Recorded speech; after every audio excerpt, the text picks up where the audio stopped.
ಇದು ಪ್ರಾಕ್ಟಿಕಲ್ ಆಗಿ ಎರಡು ಹ್ಯಾಂಡ್ ನ ಒಂದ್ಸತಿ ಕ್ಲೆಂಚ್ ಮಾಡಿ ನಾನು ಹುಟ್ಟಿ ಬೆಳೆದಿದ್ದು ದಾವಣಗೆರೆ. ಕೆನಡಾದಲ್ಲಿ ಡಾಕ್ಟರ್ ಶಾರ್ಟೇಜ್ ಇತ್ತು. ಈ ಮಾನಸಿಕ ಕಾಯಿಲೆ ಇರೋರು ಕೆಲವು ಸರ್ತಿ ಲಾನ ಬ್ರೇಕ್ ಮಾಡ್ತಾರೆ. ನಮ್ದು specialised hospital, forensic psychiatry hospital ಅಂತ. ಈ ಅಂಟೇರಿಯೋದಲ್ಲಿ ಇದು ಪ್ರಾವಿನ್ಸ್ ಇನ್ ಕೆನಡಾ 10 ಹಾಸ್ಪಿಟಲ್ ಇದೆ. ಹಾಯ್, ಹಲೋ, ನಮಸ್ಕಾರ. ಎಲ್ರು ಹೇಗಿದ್ದೀರಿ? ಎಲ್ರು ಆರಾಮಾಗಿದ್ದೀರಿ ಅನ್ಕೊಂಡಿದೀನಿ. ಎಲ್ರಿಗೂ ನಮ್ಮ ಮನೆ ಸಾಧಕರ ವಿಭಾಗಕ್ಕೆ ಸ್ವಾಗತ. ನಾವಿದ್ದೀವಿ ಇವತ್ತು ನಾರ್ತ್ ಲಂಡನ್ ನಲ್ಲಿ. ಸಂಕಟ ಬಂದಾಗ ವೆಂಕಟರಮಣ, ಆರೋಗ್ಯ ಕೆಟ್ಟಾಗ ನೆನಪಾಗೋದು ನಮ್ಮ ವೈದ್ಯರು. ಸೊ ಫಿಸಿಕಲಿ ಆಗ್ಲಿ, ಮೆಂಟಲಿ ಆಗ್ಲಿ, ದೈಹಿಕ ಆರೋಗ್ಯ ಆಗ್ಲಿ, ಮಾನಸಿಕ ಸ್ಥಿರತೆಗಾಗ್ಲಿ ನಮ್ಗೆ ಸದೃಢ ಮನೋಭಾವನೆಯನ್ನು ಉಂಟು ಮಾಡುವಂಥವ್ರು ಮಹನೀಯರು, ನಮ್ಮ ವೈದ್ಯರು. ಸೊ ನಂಬಿಕೆ ಮತ್ತು ನಮ್ಗೆ ಯಾವಾಗ ನೊಂದ ಮನಸ್ಸಿಗೆ ಸಂಜೀವಿನಿಯಾಗಿ ಅಥವಾ ನೊಂದ ಮನಸ್ಸಿಗೆ ಚೈತನ್ಯದ ಚಿಲುಮೆಯಾಗಿ ಕೆಲಸ ಮಾಡೋರು ಅಗ್ರಗಣ್ಯರು ನಮ್ಮ ವೈದ್ಯರು ನಮ್ಮ ಜೊತೆ ಇದ್ದಾರೆ. ಡಾಕ್ಟರ್ ಅರುಣ್ ಸರ್ ಅಂತ. ಅವರು ಫಾರೆನ್ಸಿಕ್ ವಿಭಾಗದಲ್ಲಿ ಪರಿಣಿತರು. ಸೊ ಅವರ ಅನುಭವದ ಮಾತನ್ನ ಕೇಳಲಿಕ್ಕೆ ನಾನು ಕಾತರಳಾಗಿದ್ದೇನೆ. ಅವರಿಂದ ಮಾನಸಿಕ ಟಾನಿಕ್ ಒಂದನ್ನ ತಗೊಳ್ಳೋಣ, ಮನಸ್ಸನ್ನ ಸ್ಟ್ರಾಂಗ್ ಮಾಡ್ಕೊಳ್ಳೋಣ. ತಡೀರಿ, ನೀವು ಎಲ್ಲರೂ ಕೂಡ ಈ ವಿಡಿಯೋನ ಸ್ಕಿಪ್ ಮಾಡಬೇಡಿ, ಕಂಪ್ಲೀಟ್ ಆಗಿ ನೋಡಿ, ಸಬ್ಸ್ಕ್ರೈಬ್ ಮಾಡಿ ಹೊಸಬರಾದ್ರೆ, ಆ್ಯಂಡ್ ಶೇರ್ ಮಾಡಿ. ಬನ್ನಿ ಡಾಕ್ಟರ್ನ ಮೀಟ್ ಮಾಡೋಣ. ಅವ್ರ ಹತ್ರ ಇನ್ನಷ್ಟು ಮಾಹಿತಿನ ತಿಳ್ಕೊಂಡು ಎಲ್ರಿಗೂ ಕೂಡ ನಮ್ಮ ಮನೆ ಸಾಧಕರ ವಿಭಾಗಕ್ಕೆ ಮತ್ತೊಮ್ಮೆ ಸ್ವಾಗತ ಮಾಡ್ತೇನೆ. ಬನ್ನಿ ಡಾಕ್ಟರ್ನ ಮೀಟ್ ಮಾಡೋಣ, ತಡ ಮಾಡೋಣ. ನಮಸ್ಕಾರ ಅರುಣ್ ಸರ್. ನಮಸ್ಕಾರ ಅಶ್ವಿನಿ ಅವ್ರಿಗೆ. ಹೇಗಿದ್ದೀರಿ ಸರ್? ನಾವು ಈ ಚಳಿನಲ್ಲಿ ಬೆಚ್ಚಗಿರೋದಕ್ಕೆ ಆದಷ್ಟು ಟ್ರೈ ಮಾಡ್ತಾ ಇದ್ದೀವಿ. ಯಾಕಂದ್ರೆ ನೀವೆಲ್ರಿಗೂ ವೈದ್ಯರು, ನೀವು ರೋಗಿಗಳಿಗೆ ಹೇಗಿದ್ದೀರಿ ಅಂತ ಕೇಳ್ತೀರಿ. ನಮಗೆ ಸುದಿನ ನಿಮ್ಮನ್ನ ಹೇಗಿದ್ದೀರಿ ಅಂತ ಕೇಳುವಂತ ಒಂದು ಸಂದರ್ಭ. ಮೊದಲಿಗೆ ನಿಮ್ಗೆ ವಿಶಸ್ ಹೇಳ್ಬೇಕು. ನಿಮ್ಮ ಹುಟ್ಟುಹಬ್ಬ ನಾಳೆ ಆಗಿರೋದ್ರಿಂದ ಅಡ್ವಾನ್ಸ್ಡ್ ಹ್ಯಾಪಿ ಬರ್ಡೇ ನಿಮ್ಗೆ. ಹೀಗೆ ಚಿರ ಯೌವನವಾಗಿ ಯುವಕರಾಗಿ ನೀವು ವೈದ್ಯರು ನಿಮ್ಮ ಸೇವೆ ನಿರಂತರವಾಗಿ ಇಲ್ಲೂ ಕೂಡ ಭಾರತದಿಂದ ವಿದೇಶಕ್ಕೂ ಕೂಡ ಸಪ್ತ ಸಾಗರದಾಚೆ ಸೇವೆಯನ್ನ ಸಲ್ಲಿಸ್ತಿರೋ ಮಹನೀಯರು ನೀವು.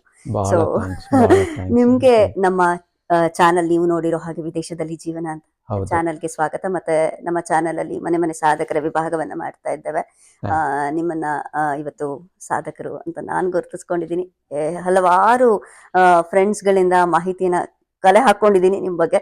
ಸೊ ಇನ್ನ ಹೆಚ್ಚು ಮಾಹಿತಿನ ನಿಮ್ಮಿಂದ ವೀಕ್ಷಕರಿಗೆ ತಲುಪಿಸೋ ಒಂದು ಸಣ್ಣ ಪ್ರಯತ್ನವನ್ನ ಮಾಡೋಣ ಅಂತ.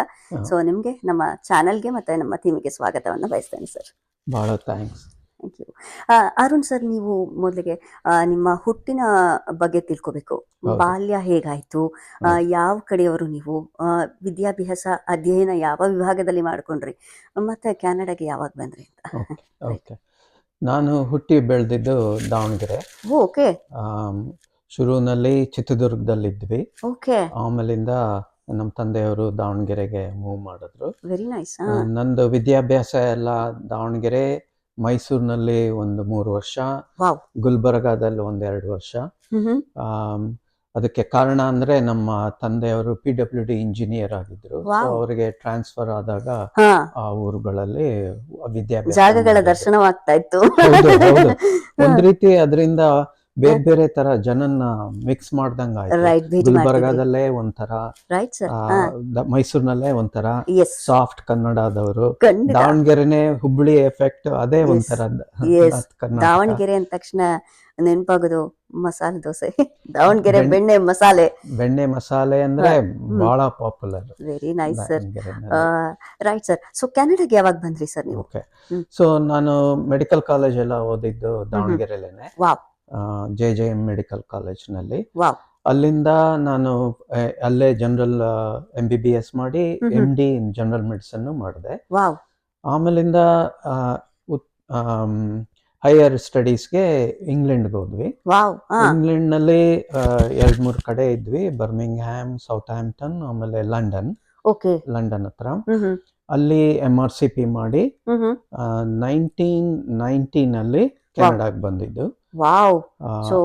ಆವಾಗ ಇಲ್ಲಿ ಕೆನಡಾದಲ್ಲಿ ಡಾಕ್ಟರ್ ಶಾರ್ಟೇಜ್ ಇತ್ತು. ಈಗೊಂಥರ ಹೇಗೆ GPs ಶಾರ್ಟೇಜು, ಡಾಕ್ಟರ್ ಶಾರ್ಟೇಜ್ ಅಂತಾರೋ ಆವಾಗಲೂ ಹಾ. ಹಂಗೆ ಇತ್ತು. ಹಾ. ಸೊ ಇಲ್ಲಿ ಹಾಸ್ಪಿಟಲ್ ಅವರು, ಯೂನಿವರ್ಸಿಟಿನವರು ಇಂಗ್ಲೆಂಡ್ಗೆ ಬಂದು ರಿಕ್ರೂಟ್ ಮಾಡಿದ್ರು ಅವಾಗ Okay. ಕ್ವಾಲಿಫೈಡ್ ಪೀಪಲ್ಗೆ ಓಕೆ, ಸೆಲೆಕ್ಟ್ ಆಗಿ. ಸೊ ಅದರಲ್ಲಿ ಕಂಗ್ರ್ಯಾಚುಲೇಷನ್ ಸರ್. ಹಾ ಹಾ ಸೊ ಅಲ್ಲಿ 2 years ಇದ್ದು ನ್ಯೂ ಬ್ರನ್ಸ್ವಿಕ್ ನಲ್ಲಿ. ಹಾ ಇಲ್ಲಿ ಲಂಡನ್ ಅಂಟೇರಿಯೋಗೆ ಹಾ. ಮೂವ್ ಮಾಡಿದ್ದು 1992. ವಾವ್. ಸೊ ಸುದೀರ್ಘವಾದ ಪಯಣ, ನೀವು ಹಳಬ್ರು, ನೀವು ಹೌದು. ಆ ಹಳೆ ಕೆನಡಾನು ಕೂಡ ನೋಡಿದೀರಿ ಅಂಡ್ ಈಗಿರೋ ನೂತನ ಕೆನಡಾನು ಕೂಡ ನೀವು ನೋಡಿ. ಪರಿಚಯಸ್ಥರು ನೀವು. ಹೌದು. Right sir. ಸೊ ನಿಮ್ಮ ವಿಭಿನ್ನ ವಿಭಾಗ ಅನ್ಸುತ್ತೆ ನಿಮ್ದು, ಫಾರೆನ್ಸಿಕ್ ವಿಭಾಗ. ಹೌದು. ರೈಟ್, ಅದ್ರ ಬಗ್ಗೆ ಒಂಚೂರು ಇಂಟ್ರೊಡಕ್ಷನ್ ಕೊಡಕ್ಕಾಗತ್ತೆ ಸರ್? ಫಾರೆನ್ಸಿಕ್ ಅಂದ್ರೆ ಏನು? ಮನೋವೈದ್ಯರು ನೀವು ಅದರಲ್ಲಿ. ಸೊ ನಿಮ್ಮ ಪಾತ್ರ ಅದರಲ್ಲಿ ಏನ್ ಬರುತ್ತೆ ಅಂತ? ಓಕೆ. ಸೊ ನಂದು ಅದರಲ್ಲಿ ಟ್ರೈನಿಂಗ್ ಎಲ್ಲ ಆಗಿದ್ದು ಇಂಗ್ಲೆಂಡ್ನಲ್ಲಿ. ಓಕೆ. ಅದು ಏನಪ್ಪಾ ಅಂತಂದ್ರೆ, ಮಾನಸಿಕ ಕಾಯಿಲೆ ಇರೋರು ರೈಟ್. ಕೆಲವು ಸರ್ತಿ ಲಾನ ಬ್ರೇಕ್ ಮಾಡ್ತಾರೆ. ಓಕೆ. ಯಾಕೆಂದ್ರೆ ಅವ್ರಿಗೆ ಗೊತ್ತಾಗಲ್ಲ. ಹಾ ಹಾ. ಅವರು ಅದರಿಂದ ಮಾನಸಿಕ ರೋಗದಿಂದ ಆತಂಕ, ಗಾಬರಿ, ವಾವ್. ಆಮೇಲೆ ಜನ ಏನ್ ಮಾಡ್ತಿದಾರೋ ಏನ್ ಮಾಡ್ತಾರೋ ಅಂತ ಹೆದರಿಕೆಯಿಂದ ರಿಯಾಕ್ಟ್ ಮಾಡ್ತಾರೆ. ಓ ಮೈ ಗಾಡ್. ಹಾ. ಸೊ ನಮ್ಮ ಸ್ಪೆಷಾಲಿಟಿನಲ್ಲಿ ಏನಪ್ಪಾ ಅಂದ್ರೆ, ಮುಂಚೆ ಅವ್ರ ಮಾನಸಿಕ ರೋಗ ಇದೋ ಇಲ್ಲೋ, ಯಾಕೆಂದ್ರೆ ಕೆಲವು ಸರ್ತಿ ಬಾಕಿಯವರು ಕೆಟ್ಟ ಕೆಲಸ ಮಾಡಬಹುದು. ಸೊ ಅದಿದೋ ಇಲ್ಲೋ ಅಂತ ನೋಡೋದು. ಅದೇನಾದ್ರೂ ಇದ್ರೆ ಅದರಿಂದನೇ ಅವ್ರ ಆಕ್ಷನ್ ಡಿಕ್ಟೇಟ್ ಆಯ್ತಾ ಅಂತ. ಅವ್ರು ಮಾಡಿದ್ದು ಲಾ ಏನ್ ಬ್ರೇಕ್ ಮಾಡಿದ್ರು, ಇಂಗ್ಲೆಂಡ್ ನಲ್ಲಾಗ್ಲಿ ಕೆನಡಾದಲ್ಲಾಗ್ಲಿ ಒಂದೊಂದು ಕಂಟ್ರಿನಲ್ಲೂ ಒಂದೊಂದು ರೂಲ್ಸ್ ಇರುತ್ತೆ. ರೈಟ್. ಅದರ ಎಫೆಕ್ಟ್ ಇಂದ ಅದರಿಂದ ಅವ್ರ ಮಾನಸಿಕ ಕಂಟ್ರೋಲ್ ಇಲ್ಲದೆ ಆ ಕೆಲಸ ಆಯ್ತಾ ಅಂತ. ರೈಟ್. ಯಾವುದೇ ಒಂದು ಕ್ರೈಮ್ ಆಗಿರ್ಬೋದು, ಯಾವುದೇ ಒಂದು ಗಲಭೆ ಆಗಿರ್ಬೋದು, ಕೋಮ ಗಲಭೆ ಆಗಿರ್ಬೋದು, ಯಾವುದೋ ಒಂದು ಭೀಕರವಾದ ಒಂದು ಕೃತ್ಯ ನಡೆದಿದ್ದಾಗ ನಮ್ಗೆ ಕೈ ಮೀರಿ ನಾವು ಮಾಡೋರು ಅಂತವ್ರೆ ಅಲ್ವೇ ಅಲ್ಲ, ಕೈ ಮೀರಿ ಆತರ ಅನಾಹುತಗಳು ನಡೆದು ಹೋಗತ್ತೆ. ಸೊ ಅವಾಗ ಅದ್ ಹೇಗೆ ಆಗಿದೆ ಅಂತ ಸಾಬೀತುಪಡಿಸೋದೆ ಫಾರೆನ್ಸಿಕ್ ವತಿಯಿಂದ. ರೈಟ್. ಅದನ್ನ ಅವ್ರನ್ನ 30 ರಿಂದ 60 ದಿವಸ ಸ್ಟಡಿ ಮಾಡ್ತೀವಿ. ರೈಟ್. ಬಹಳ ಸರ್ತಿ ಇಂಟರ್ವ್ಯೂ ಮಾಡ್ತೀವಿ. ಓಕೆ. ಒಂದು ಟೀಮ್ ಇದೆ ನಮ್ದು. ರೈಟ್. ನಾನು ಸೈಕ್ಯಾಟ್ರಿಕ್ ಹೆಡ್. ವಾವ್. ನನ್ನ ಜೊತೆ ಸೈಕಾಲಜಿಸ್ಟ್ ಇರ್ತಾರೆ, ಓಕೆ, ನರ್ಸ್ಗಳು ಇರ್ತಾರೆ. ಸೊ ನಮ್ಮ ಹಾಸ್ಪಿಟಲ್ ಅಲ್ಲಿ ಒಂದು ಸ್ಪೆಷಲ್ ಯೂನಿಟ್ ಇದೆ. ರೈಟ್. ಅಲ್ಲಿ ಅವ್ರನ್ನ ರೆಸಿಡೆಂಟ್ ಆಗಿ ಇಟ್ಕೊಂಡು ಎವ್ರಿ ಡೇ ಅವರ ಬಿಹೇವಿಯರ್ನ ಅಬ್ಸರ್ವ್ ಮಾಡೋದಾಗ್ಲಿ, ಅವ್ರ ಫ್ಯಾಮಿಲಿ ಹಿಸ್ಟ್ರಿನಾದ್ರೂ ತಗೊಳೋದು, ಸ್ಕೂಲಲ್ಲಿ ಹೆಂಗಿದ್ರು, ಅವರು ಸಣ್ಣವರಿದ್ದಾಗ ಹೆಂಗಿದ್ರು, ಇದು ನಿಜಾನ ಸುಳ್ಳ, ಅವಾಗ ಮಾನಸಿಕ ರೋಗದಿಂದ ಅವರು ಈ ರೀತಿ ಕೃತ್ಯ ಮಾಡಿದ್ರ ಅಂತ ಎಲ್ಲ ಪರಿಶೀಲನೆ ಮಾಡ್ತೀರಿ. ಹೌದು. ರೈಟ್. ಆಮೇಲಿಂದ ಅದನ್ನ ಆ ವಿಷಯನ ರಿಪೋರ್ಟ್ ಮಾಡಿ ಕೋರ್ಟ್ಗಳಿಗೆ ಹೋಗ್ತೀವಿ. ಓಕೆ. ಆಮೇಲೆ ಅವ್ರು ನಮ್ಮನ್ನ ಕರೀತಾರೆ. ಅಲ್ಲಿ ಕೋರ್ಟ್ ನಲ್ಲಿ ಎಲ್ಲಾರ್ಗೂ ಗೊತ್ತಿರೋರಂಗೆ ಪ್ರಾಸಿಕ್ಯೂಟರ್ ಇರ್ತಾರೆ, ಡಿಫೆನ್ಸ್ ಲಾಯರ್ಸ್ ಇರ್ತಾರೆ. ಸೊ ಇಬ್ರು ಕ್ವಶನ್ ಮಾಡ್ತಾರೆ. ಓಕೆ. ಮಾನಸಿಕ ರೋಗ ಅಂದ್ರೆ ಎಲ್ಲಾರ್ಗೂ ಅರ್ಥ ಆಗಲ್ಲ. ಖಂಡಿತ ಸರ್. ಸೊ ನಾನು ಹೆಂಗೆ ಅದನ್ನ ಡಯಾಗ್ನೋಸ್ ಮಾಡಿದೆ, ರೈಟ್, ಅದರಿಂದ ಹೆಂಗೆ ಅವ್ರ ಕೃತ್ಯ ಆಯ್ತು ಎಲ್ಲಾನು ಎಕ್ಸ್ಪ್ಲೈನ್ ಮಾಡ್ಬೇಕು. So evidence. ಸೊ ಇದರಲ್ಲಿ ಎವಿಡೆನ್ಸ್ ಅಂತ ಬಂದಾಗ ನೀವು ಎಕ್ಸ್ಪ್ಲನೇಷನ್ನೇ ಅವರು ಆಧಾರಿತವಾಗಿ ತಗೋಬೇಕಾಗತ್ತೆ. ಹೌದು. ಬೇರೆ ಒಂದು ಏನಾದ್ರೂ ವಾಸ್ತವಕ್ಕೆ ಬಂದಾಗ ಇಂಥವ್ರು ಕೃತ್ಯ ಮಾಡಿದ್ರ ಅನ್ನೋದಕ್ಕೆ ಎವಿಡೆನ್ಸ್ ಅನ್ನೋದು ಸಾಕ್ಷಿ ಆಗತ್ತೆ. ಇಲ್ಲಿ ನಿಮ್ಮ ಪರಿಶೀಲನೆಯಲ್ಲಿ ಎವಿಡೆನ್ಸ್ ಅಂದ್ರೆ ಹೆಂಗೆ ಬರುತ್ತೆ ಸರ್? ನಮ್ದು ಇಂಟರ್ವ್ಯೂ ಮಾಡಿರೋದು, ಮಲ್ಟಿಪಲ್ ಇಂಟರ್ವ್ಯೂ. ಅವಾಗ ಏನ್ ಮಾಡ್ತೀವಿ ಅಂದ್ರೆ, ರೈಟ್, ಹೋದ್ವಾರ ಹಿಂಗೆ ಪ್ರಶ್ನೆಗಳು ಕೇಳಿದಾಗ ಹೆಂಗ್ ಉತ್ತರ ಕೊಟ್ಟಿದ್ದ, ಈಗ ಹೆಂಗ್ ಉತ್ತರ ಕೊಡ್ತಾ ಇದ್ದಾನೆ, ಮಾತು ಅವರ ಬಿಹೇವಿಯರ್ ನಲ್ಲಿ ಏನಾದ್ರು ಚೇಂಜ್ ಇದ, ಕನ್ಸಿಸ್ಟೆನ್ಸಿ ಇದ, ಇಲ್ಲ ಅವ್ರೇನಾದ್ರು ಇದ್ ಮಾಡ್ತಾ ಇದ್ದಾರೆ, ವ್ಯಕ್ತಿತ್ವ ಬದಲಾವಣೆ ಇದೆ ಅಂತ. ಆಮೇಲಿಂದ ಸೈಕಾಲಜಿಸ್ಟ್ ಅದಕ್ಕೆ ಒಂದಿಷ್ಟು ಸ್ಪೆಷಲ್ ಆಗಿ ಟೆಸ್ಟ್ಗಳಿದೆ. ಸುಳ್ಳು ಹೇಳ್ತಾ ಇದಾರ, ನಿಜ ಆದ್ರೆ ಎಂತ ಮಾನಸಿಕ ರೋಗ ಇದೆ, ಅದಕ್ಕೆ ಒಂದು 7-8 ಪ್ರಶ್ನೆ ಉತ್ತರಗಳು ಇದೆ. ಅದು standard all over the world. It is A standard format. So ನಾವು ಕೋರ್ಟ್ ಹೋಗೋಕ್ ಮುಂಚೆ ಎಲ್ಲ ಟೀಮ್ ಮೀಟ್ ಮಾಡಿ ಹ್ಮ್. ನೀವೇನ್ ಹೇಳ್ತೀರಾ ನರ್ಸ್ಗಳು ಏನ್ ಹೇಳ್ತಾರೆ ರೈಟ್ ಅಂತ ಎಲ್ಲಾರ್ದು ಒಪಿನಿಯನ್ ತಗೊಂಡು ರೈಟ್ ಒಂದು 10-15 ಪೇಜ್ ರಿಪೋರ್ಟ್ ಮಾಡಿ ಆಮೇಲೆ ಫ್ಯಾಮಿಲಿ ಹಿಸ್ಟ್ರಿ ಎಲ್ಲ ತಗೊಂಡು ಇಂಟರ್ವ್ಯೂ ಮಾಡ್ತೀವಿ. ಕೆಲವು ಸರ್ತಿ ಟೀಚರ್ನ ಇಲ್ಲ ಫ್ಯಾಮಿಲಿ ಮೆಂಬರ್ಸ್ ನೀವೇನಾದ್ರೂ ನೋಟಿಸ್ ಮಾಡಿದ್ರಾ, ಚೇಂಜಸ್ ಇತ್ತಾ ರೈಟ್ ಮುಂಚೆ, Right. ಇಲ್ಲ ಇದು ಈಗ್ಲೇ ಬಂದಿರೋದ, ರೈಟ್ ಅದನ್ನೆಲ್ಲ ತಗೊಂಡು ಆ ಪ್ರೂಫ್ ನ ಹೋಗ್ತೀವಿ. ನಾವು 10 ಜನನ ನೋಡಿದ್ರೆ 5 ಜನ ನಿಜವಾಗ್ಲೂ ಇರ್ತಾರೆ, ಇನ್ನು 5 ಜನ ಊಹೆ ಮಾಡೋಕ್ಕೂ ಅಸಾಧ್ಯ. ಸಾಧ್ಯ ಇಲ್ಲ. ಕೆಲವು ಸರ್ತಿ ಅವರು ಡ್ರಗ್ಸ್ Right. ಆಲ್ಕೋಹಾಲ್ ಇಂದನೂ ಬಿಹೇವಿಯರ್ ಚೇಂಜ್ ಆಗಿರ್ಬೋದು. ರೈಟ್ ರೈಟ್ ಅದಕ್ಕೆ ನಾವು ಅದನ್ನ ಟ್ರೀಟ್ ಮಾಡಲ್ಲ. ಅವಾಗ ಕೋರ್ಟ್ಗೆ ಹೇಳ್ತೀವಿ ಇವನು ಒಳ್ಳೆಯವನು ಇರ್ಬೋದು, ರೈಟ್ ಬಟ್ ಈಗಿರೋ ಮಾಡಿದ ಕೃತ್ಯ ಆಲ್ಕೋಹಾಲ್ ಡ್ರಗ್ಸ್ ಇಂದ ಮಾಡಿರೋದು, Right. ಮಾನಸಿಕ ರೋಗ ಇಲ್ಲ ಅಂತ. ಹಾ ಅವಾಗ ಓಕೆ ಓಕೆ decide ಯಾವುದೋ ಒಂದು ಮಾಡ್ತೀವಿ. ಅಡಿಕ್ಷನ್ ಇಂದ ಈ ತರ ಆಗಿರಬಹುದು ಆಗಿದೆ. ಅಂತ. ರೈಟ್ ಅವಾಗ ಮಾನಸಿಕ ರೋಗ ಇದೆ ಅಂತ ಹೇಳಿ ಕೆಲವು ಸರ್ತಿ 1 ಡೇ ಕೋರ್ಟ್ ನಲ್ಲಿ ಸ್ಟ್ಯಾಂಡ್ ನಲ್ಲಿ ಇಂಟರ್ವ್ಯೂ, ಕೆಲವು ಸರ್ತಿ ಹಾಫ್ ಎ ಡೇ, ರೈಟ್ ಏನು ಕಾಂಟ್ರವರ್ಸಿ ಇಲ್ಲ ಅಂದ್ರೆ within 1 hour 2 hours. But judge ನಮ್ಮ ಹತ್ರ ಕೇಳ್ಬೇಕು, ಅವರು Right. ಕ್ವಶನ್ ಕೇಳ್ತಾರೆ. ರೈಟ್ ಆಮೇಲಿಂದ ಅವರು ಒಪ್ಕೊಂಡ್ರೆ ಜಡ್ಜ್ ಒಂದಿಷ್ಟು ಕೆಲವು ಸರ್ತಿ ಅಲ್ಲೇ ಒಪಿನಿಯನ್ ಕೊಡ್ತಾರೆ, ಕೆಲವು ಸರ್ತಿ next day next day postpone ಮಾಡಿ ಪೋಸ್ಟ್ಪೋನ್ ಮಾಡಿ ಅವ್ರೇನಾದ್ರೂ ಮಾನಸಿಕ ರೋಗ ಇದೆ, ಒಂದು ಮಾನಸಿಕ ರೋಗದಿಂದ ಕೃತ್ಯ ಆಗಿದೆ ಅಂದ್ರೆ ಅವ್ರನ್ನ ನಮ್ದು ಹಾಸ್ಪಿಟಲ್, ಓಕೆ ಈ ಹಾಸ್ಪಿಟಲ್ ಏನಪ್ಪಾ ಅಂದ್ರೆ ಮಾನಸಿಕ ರೋಗಕ್ಕೆ ಇದು ಟ್ರೀಟ್ಮೆಂಟ್ ಕೊಡಕ್ಕೂ ಬೇರೆ ಹಾಸ್ಪಿಟಲ್ ಇದೆ. ಓಕೆ ನಮ್ದು ಸ್ಪೆಷಲೈಸ್ಡ್ ಹಾಸ್ಪಿಟಲ್, ಓ ಫೊರೆನ್ಸಿಕ್ ಸೈಕ್ಯಾಟ್ರಿ ಹಾಸ್ಪಿಟಲ್ ಅಂತ. ಓಕೆ ಈ ಅಂಟೇರಿಯೋದಲ್ಲಿ ಇದು ಪ್ರಾವಿನ್ಸ್ ಇನ್ ಕೆನಡಾ 10 ಹಾಸ್ಪಿಟಲ್ ಇದೆ ಆ ರೀತಿ. ಬಾ ವೀಕ್ಷಕರೇ ನೋಡಿ, ಒಳ್ಳೆ ಇನ್ಫಾರ್ಮೇಶನ್ ಕೊಡ್ತಾ ಇದ್ದಾರೆ ನಮ್ಮ ವೈದ್ಯರು. ಹೌದು. ಏನಪ್ಪ ಸ್ಪೆಷಾಲಿಟಿ ಅಂತಂದ್ರೆ ಎಲ್ಲಾ ಯೂನಿಟ್ ಆಗ್ಲಿ ಹೊರಗಡೆ ಇಂದ ಒಳಗ್ ಬರೋದಕ್ಕಾಗ್ಲಿ ಎಲ್ಲಾ ಡೋರ್ಸ್ ಲಾಕ್ಡ್ ಇರುತ್ತೆ. ಹಾಸ್ಪಿಟ್ಲೇ full secured. Secure hospital. Right. So ನಮ್ ಟೀಮ್ ಕೆಲಸ ಏನು ಅಂದ್ರೆ ಮೊದಲನೇದಾಗಿ ಅವ್ರು ವಾಪಸ್ ಬಂದ್ಮೇಲೆ ಕೋರ್ಟ್ ಇಂದ ಅವ್ರಿಗೆ not criminally responsible due to mental disorder ಅಂತ ಹೇಳ್ತಾರೆ. ಆ ಯಾವ್ದು ಮಾನಸಿಕ ರೋಗ ಇದೋ ಅದನ್ನ ನಾವು ಟ್ರೀಟ್ ಮಾಡ್ತೀರಿ. ಅದು ಟ್ರೀಟ್ ಮಾಡಿ ಅವರು ಗ್ರಾಜುಯಲ್ ಆಗಿ ಲಾಕ್ಡ್ ಯೂನಿಟ್ ಇಂದ ಅರ್ಧ ಲಾಕ್ಡ್ ಯೂನಿಟ್ ಆಮೇಲೆ ಕಮ್ಯುನಿಟಿಗೆ ಮೂವ್ ಮಾಡ್ತೀವಿ. ಏನಪ್ಪಾ ಇಲ್ಲಿ ಅದರಿಂದ ಬೆನಿಫಿಟ್ ಅಂತಂದ್ರೆ ಅವರು ಯಾರಿಗೂ ಇನ್ನೇನು ಹರ್ಟ್ ಮಾಡಲ್ಲ, ಕಮ್ಯುನಿಟಿನಲ್ಲಿ ಅಂತ ಡಿಸೈಡ್ ಆದ್ಮೇಲೆನೆ ಅವ್ರು ಹೊರಗೆ ಹೋಗೋದು. ಓ ಮೈ ಗಾಡ್. ಸೊ ಹೇಳ್ಬೇಕು ಅಂತಂದ್ರೆ ಬಹಳ ಜನ ಇದನ್ನ ಸ್ಟಡಿ ಮಾಡಿದ್ದಾರೆ. ಬೈ ದ ವೇ ಇದು ಬೆಂಗಳೂರಿನಲ್ಲೂ ಇದೆ. ನಾನು ಇಂಡಿಯಾಗೆ ಹೋದಾಗ ಒಂದಿಬ್ಬರ ಹತ್ರ ಮಾತಾಡಿದ್ದೆ. ಇದ್ರಷ್ಟು ಡೆವಲಪ್ ಇಲ್ಲ ಆದ್ರೂನು ಫೊರೆನ್ಸಿಕ್ ಸೈಕ್ಯಾಟ್ರಿ ಯೂನಿಟ್ ಅಂತ ಇದೆ, ನಿಮ್ಹಾನ್ಸ್ ನಲ್ಲಿದೆ, ಅಲ್ಲೂ ಇದೆ, ಅಲ್ಲೂ ಡಾಕ್ಟರ್ಸ್ಗಳು ಇದ್ದಾರೆ. ಸೊ ಅವ್ರಗಳನ್ನ ಟ್ರೀಟ್ಮೆಂಟ್ ಎಲ್ಲ ತಗೊಳೋದಕ್ಕೆ ಅದೇ ಇಂಪಾರ್ಟೆಂಟ್. ಆಮೇಲೆ ಕೆಲವು ಸರ್ತಿ ಡ್ರಗ್ಸ್ ಆಲ್ಕೋಹಾಲ್ ಪ್ರಾಬ್ಲಮ್ ಇರುತ್ತೆ, ಅದನ್ನು ಟ್ರೀಟ್ ಮಾಡ್ತೀವಿ. ಟ್ರೀಟ್ ಮಾಡಿದ್ಮೇಲೆ ನಮ್ಮ ಗುರಿ ಏನು ಅಂತಂದ್ರೆ ಅವರು ಸೊಸೈಟಿನಲ್ಲಿ ಹೋದಾಗ ಅವರು ಒಂಥರ ರೆಸ್ಪಾನ್ಸಿಬಲ್ ಸಿಟಿಸನ್ ಆಗಬೇಕು. ನಾರ್ಮಲ್ ಒಳ್ಳೆ ಹ್ಯೂಮನ್ ಬೀಯಿಂಗ್ ಆಗಿ ನೀವು ಅವರನ್ನ ಆಚೆಗೆ ಬಿಡುಗಡೆ ಮಾಡ್ತೀರಿ. ಹೌದು. ಸೊ 99.9% ಸಕ್ಸಸ್ ನಮ್ದ್ರಲ್ಲಿ. Wow, very nice sir. ನಿಮ್ಮ ವರ್ಕ್ ಶ್ಲಾಘನೀಯವಾಗಿದೆ ಇದು ಅಂತ. ಹೌದು, ಅಂದ್ರೆ ನಮ್ team effort, occupational therapist, vocational therapist, nurses ಎಲ್ಲ ಇರ್ತಾರೆ. ವೊಕೇಶನಲ್ ಥೆರಪಿಸ್ಟ್ ಅವ್ರಿಗೆ ಏನ್ ಎಜುಕೇಶನ್ ಆಗಿದೆ, ಏನ್ ಕೆಲಸ ಮಾಡಬಹುದು, ಯಾಕೆಂದ್ರೆ ಅವಾಗ ಆಕ್ಯುಪೈ ಮಾಡಿದ್ರೆ ಈ ರೀತಿ ಕೃತ್ಯಗಳು ಆಗಲ್ಲ. ಕರೆಕ್ಟ್. ಆಮೇಲೆ ಫ್ಯಾಮಿಲಿ ಸಪೋರ್ಟ್ ಇಲ್ಲೆಲ್ಲ ಬಹಳ ಇಂಪಾರ್ಟೆಂಟ್. ಅವ್ರು ಹೊರಗೆ ಹೋಗಕ್ ಮುಂಚೆ ಫ್ಯಾಮಿಲಿ ಜೊತೆ ಇಂಟರ್ವ್ಯೂ ಮಾಡಿ,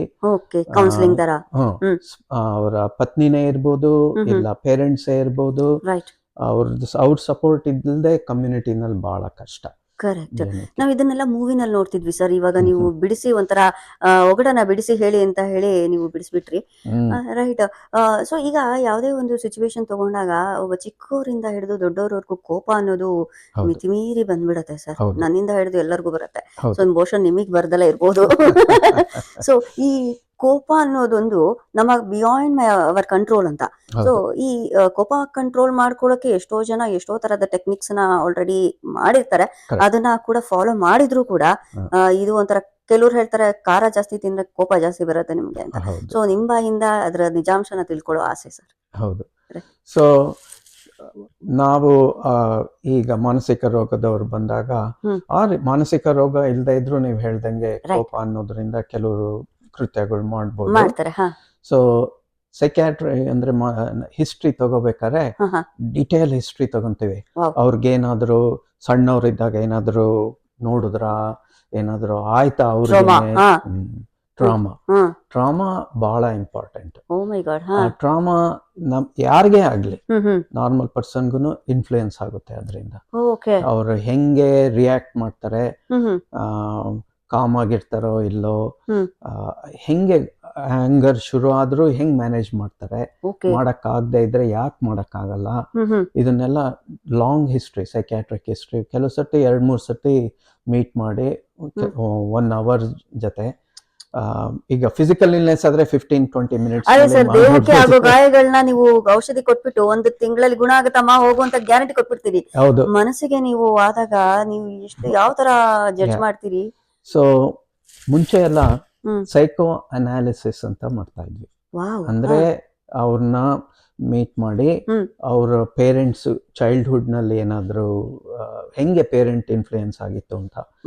ಈ ಹೊರದೇಶದಲ್ಲಿ ಏನಪ್ಪಾ ಅಂತಂದ್ರೆ ಇಂಡಿವಿಜುವಲ್ ಫ್ಯಾಮಿಲೀಸ್ ಜಾಸ್ತಿ. ನಮ್ಮ ಊರ್ನಲ್ಲಾದ್ರೆ ನಮ್ ದೇಶದಲ್ಲಾದ್ರೆ ಅಂಕಲ್ ಇರ್ತಾರೆ, ದೊಡ್ಡಮ್ಮ ಇರ್ತಾರೆ, ಹುಡುಗಿಯರಾದ್ರೆ ಯಾರ ಹತ್ರನೂ ಹೋಗಿ ಅಪ್ಪ ಅಮ್ಮ ಇದ್ರು ಹೋಗ್ಬಿಟ್ಟು ಮಾತಾಡ್ಬೋದು.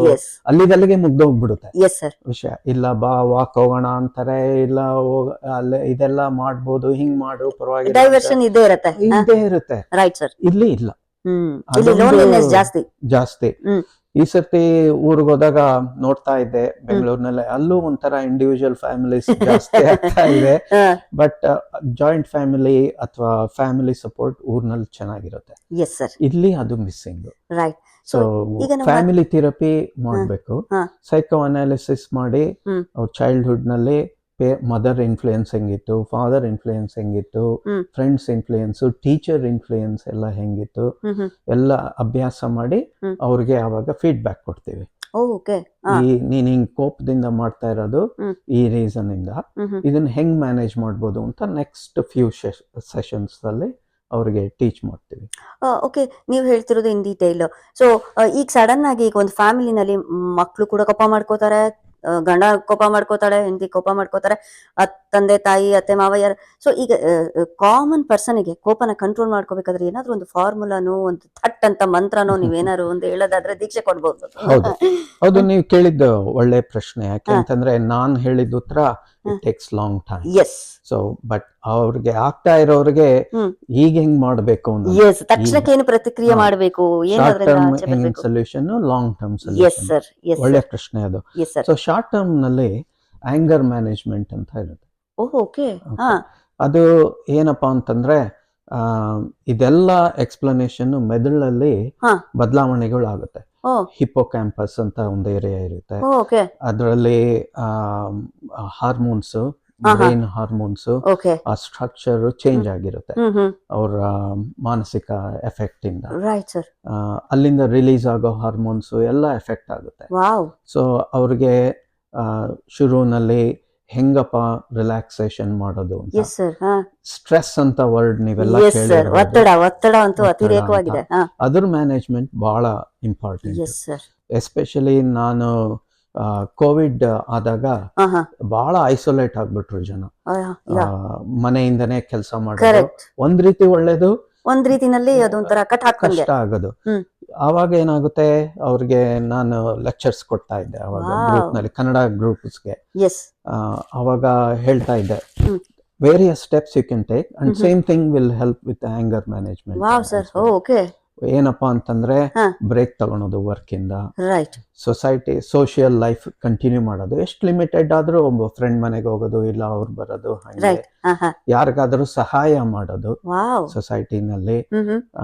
ಆಮೇಲಿಂದ ಯೋಗ ಎಲ್ಲರಿಗೂ ಗೊತ್ತು. ಹ್ಮ್. ಆಮೇಲೆ ಉಸಿರಾಡೋದು, ಯೋಗ, ಹ್ಮ್. ಅಥವಾ ನಿಮ್ಗೆ ಏನ್ ರಿಲ್ಯಾಕ್ಸೇಷನ್ಗೆ ಹೆಲ್ಪ್ ಆಗುತ್ತೋ ಹ್ಮ್. ಆಫ್ಟರ್ ಎವ್ರಿ ಹಾಫ್ ಅವರ್ ಹ್ಮ್. ಮಾಡ್ಬೇಕು ಅಂತ. ಹ್ಮ್. ಸರ್ ನಾವು ವರ್ಚುವಲ್ ಅಲ್ಲಿ ಇರ್ತೀವಿ, ಹೆಂಗ್ ಸರ್ ನಾವು ಮಾಡೋದು ಅಂತ ಹೇಳ್ತಾ ಇದ್ರು. ರೈಟ್. ವಿಡಿಯೋ ಆಫ್ ಮಾಡಿ ಹ. ನಿಮ್ ಆಫೀಸ್ ರೂಮ್ ಅಲ್ಲೇ ಆಡಿಯೋ ಕೇಳ್ತಿರುತ್ತೆ, ಹ. ಚೇರ್ ಸುತ್ತಲೂ ಒಂದು 10 ಸತಿ ವಾಕ್ ಮಾಡಿ, ಹ್ಮ್. ಅಷ್ಟೇ ಪೇಸಿಂಗ್. ವಾವ್. ಅವಾಗ ಏನಾಗುತ್ತೆ, ಬಾಡಿ ಬ್ರೀತಿಂಗ್ ಕಮ್ಮಿ ಆಗುತ್ತೆ, ರೈಟ್. ಸ್ಲೋ ಆಗುತ್ತೆ. ರೈಟ್. ಕಂಟಿನ್ಯೂಸ್ ಸ್ಟ್ರೆಸ್ ನಲ್ಲಿ ಕುತ್ಕೊಳೋ ಬದಲು ಹ್ಮ್. ಆವಾಗ ಹಾರ್ಮೋನ್ ಲೆವೆಲ್ಸ್ ಎಲ್ಲ ಕಮ್ಮಿ ಸೊ ಆಗುತ್ತೆ. ಈ ಮೇನ್ ಕಾರಣ ಈ ಹಾರ್ಮೋನ್ ಅಂತೀರಿ, ಹ್ಮ್. ಹಾರ್ಮೋನ್ ವ್ಯತ್ಯಯ ಕೋಪಕ್ಕೆ ಏರಿಳಿತ ಮಾಡೋದು ಹಾರ್ಮೋನೇನಾ ಹೌದು. ಅಥವಾ ಹೌದು. ಓ. ಆ, ಸೊ ವ್ಯಕ್ತಿಯ ವ್ಯಕ್ತಿತ್ವತೆ ಸ್ವಭಾವ ಅವರು ತುಂಬಾನೇ ಸೌಮ್ಯವಾದ ವ್ಯಕ್ತಿ ಆಗಿರ್ತಾರೆ, ಹ್ಮ್. ಇದಕ್ಕಿದಕ್ಕೆ ರಿಯಾಕ್ಟ್ ಮಾಡ್ಬಿಡ್ತಾರೆ, ಇದಕ್ಕಿದಂಗೆನೆ ರಾಂಗ್ ಆಗ್ಬಿಡ್ತಾರೆ. ಹ್ಮ್. ಸೊ ಅಂತ ಪರಿಸ್ಥಿತಿನಲ್ಲಿ ಹ್ಮ್. ಯಾವ ರೀತಿ ಕಂಟ್ರೋಲ್ ಮಾಡ್ಕೋಬಹುದು ಅಂತೀರಿ? ಅದೇ. So again short term is important. ಯಾಕೆಂದ್ರೆ ಅವ್ರ ಫ್ಯಾಮಿಲಿನಲ್ಲಿದ್ರೆ ಫ್ಯಾಮಿಲಿ ರಿಲೇಶನ್ಶಿಪ್ ಎಲ್ಲ ಎಫೆಕ್ಟ್ ಆಗುತ್ತೆ. ವಾವ್. ಇರಿಟಬಿಲಿಟಿ ಅಂತ ಹೇಳ್ತಾರಲ್ಲ, ಹ್ಮ್ ಹ್ಮ್ ಅದಕ್ಕೆ. Hmm hmm. So exercise is a good thing. So That's exercise one form of getting your body feelings, emotionals out. Control ಅಲ್ಲಿ ಇಟ್ಕೋಬಹುದು. ಕಂಟ್ರೋಲ್ ಅಲ್ಲಿ ಇಟ್ಕೋಬಹುದು. ನಾನು Wow. ಹೇಳ್ತಾ ಇದ್ದೆ, ಎಕ್ಸಸೈಸ್ ಅಂದ್ರೆ ಹ್ಮ್. ಟ್ರೆಡ್ಮಿಲ್ ಅಲ್ಲೇ ಹೋಗ್ಬೇಕು ಅಂತ ಏನಿಲ್ಲ. ಹ. ಈವನ್ 30 ಹ. ಮಿನಿಟ್ಸ್ ವಾಕ್ ಆಗ್ಲಿ, ಏನಾದ್ರೂ ಆದ್ರೆ ನಿಮ್ಗೆ ಮೈಂಡ್ ಅವಾಗೆಲ್ಲ ಥಾಟ್ಸ್ ಎಲ್ಲ ಹೊರಗೋಗುತ್ತೆ. ರೈಟ್. ಇಂಪಾರ್ಟೆಂಟ್ ಅಂದ್ರೆ ಇಮ್ಮಿಡಿಯೇಟ್ ಆಗಿ ರಿಯಾಕ್ಟ್ ಮಾಡಬಾರ್ದು. ಯಾರಾದ್ರೂ ಏನಾದ್ರೂ ಹೇಳಿದ್ರೆ ಅದ್ರ ಎಫೆಕ್ಟ್ ನ 1 ನಿಮಿಷ, ನಾನು ಹೇಳ್ತಾ ಇದ್ದಿದ್ದು ಪ್ರಾಕ್ಟಿಕಲ್ ಆಗಿ 2 ಹ್ಯಾಂಡ್ ನ ಒಂದ್ಸತಿ ಕ್ಲೆಂಚ್ ಮಾಡಿ ಒಂದು ನಂಬರ್ 5 ಅಥವಾ 10 ನಿಮ್ಗೆ ಯಾವ್ದು ಹೆಲ್ಪ್ ಆಗುತ್ತೋ ಆಮೇಲೆ ರಿಲ್ಯಾಕ್ಸ್ ಮಾಡಿ, 2 ಹ್ಯಾಂಡ್ ಹಿಂಗ್ ಕ್ಲೆಂಚ್ ಮಾಡಿ ಹಿಂಗ್ ಬಿಟ್ಬಿಡಿ. ವಾವ್. ಒಂದು 5-10 ಸತಿ 10 1 2 3 4 ಅಂತ ಒಂದು 10 ಕೌಂಟ್ ಮಾಡಿ ಬಿಟ್ಬಿಡಿ, ಉಸಿರು ಬಿಡಿ. ಅವಾಗ ರಿಯಾಕ್ಟ್ ಮಾಡಕ್ ಮುಂಚೆ ಮಾಡಿದ್ರೆ ನೀವು ಅದನ್ನ ಕಾಣಿಸೋಂಗೆ ಏನ್ ಮಾಡ್ಬೇಕು ಅಂತ ಏನಿಲ್ಲ, ಕೈ ಇಟ್ಕೊಂಡು ಮಾಡ್ಬೋದು. ಸೊ ಈ ಧಾವಂತ ಆತಂಕ ಏನಾಗ್ಬಿಡುತ್ತೋ ಅಥವಾ ಈ ಭಯಗಳು ಜಾಸ್ತಿ ಇರತ್ತೆ, ಆ ತರ ಸಿಚುವೇಶನ್ ಅಲ್ಲಿ ಮನುಷ್ಯ ಯಾವ ರೀತಿ ಸ್ಟ್ರಾಂಗ್ ಆಗಿ ಇಟ್ಕೋಬೇಕು ಮೈಂಡ್ ಅನ್ನ, ಮತ್ತೆ ಆ ಭಯದಿಂದ ಆಚೆ ಬರ್ಬೇಕಾದ್ರೆ ಏನ್ ಮಾಡ್ಬೋದು ಸರ್? ಓಕೆ. ಸೊ ಇದಕ್ಕೆ ಸ್ವಲ್ಪ ಮೀಡಿಯಂ ಟರ್ಮ್ ಸ್ಟ್ರೆಂತ್ ಬೇಕು. ರೈಟ್.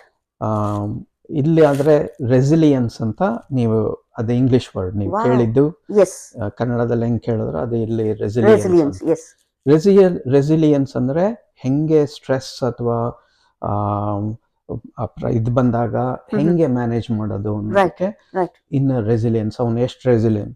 ಮೋದಿ ಎಕ್ಸಾಂಪಲ್ ಕೇಳಿದ್ರೆ ಅವರು ಅಷ್ಟು ವರ್ಷ ಯೋಗ ಅದು ಎಲ್ಲ ಮಾಡಿ ಕಾಮ್ ಆಗಿರ್ತಾರೆ. ಆ ಸ್ಟೇಜ್ ನಾವೆಲ್ಲರೂ ಮೀಟ್ ಮಾಡೋದು ಕಷ್ಟನೇ ಸರ್. ಹೌದು.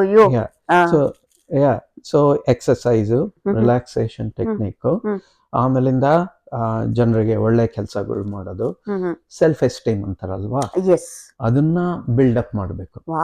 ಆವಾಗ ನಿಮ್ಮನ್ನ ನೀವು ನಂಬಿದ್ರೆ ಎಂತ ಸಿಚುವೇಶನ್ ಆದ್ರೂ ಬರ್ಲಿ ಮಾಡ್ಬೋದು. ಆ ಧೈರ್ಯ ಬಂದಾಗ ಎಕ್ಸಾಮ್ ಆಗ್ಲಿ, ಜಾಬ್ ಇಂಟರ್ವ್ಯೂ ಆಗ್ಲಿ, ಏನಾದ್ರೂ ಇದ್ರು ಅನ್ಎಕ್ಸ್ಪೆಕ್ಟೆಡ್ ಕ್ವಶನ್ಸ್ ಕೇಳ್ತಾರೆ, ಅನ್ಎಕ್ಸ್ಪೆಕ್ಟೆಡ್ ಸಿಚುವೇಶನ್ಸ್ ಕೇಳ್ತಾರೆ. ನಾವ್ ಇಲ್ಲಿಗೆ ಬಂದಾಗ ನಮಗೂ ಏನು ಜಾಬ್ ಇಮಿಡಿಯೇಟ್ ಆಗಿ ಸಿಗ್ಲಿಲ್ಲ, ರಿಕ್ರೂಟ್ ಮಾಡಿದ್ರು, ಬಟ್ ನಾವು ಮೂವ್ ಆಗ್ಬೇಕಾದ್ರೆ ಎಲ್ಲಾರು ಇಂಟರ್ವ್ಯೂ ಮಾಡ್ತಾರೆ.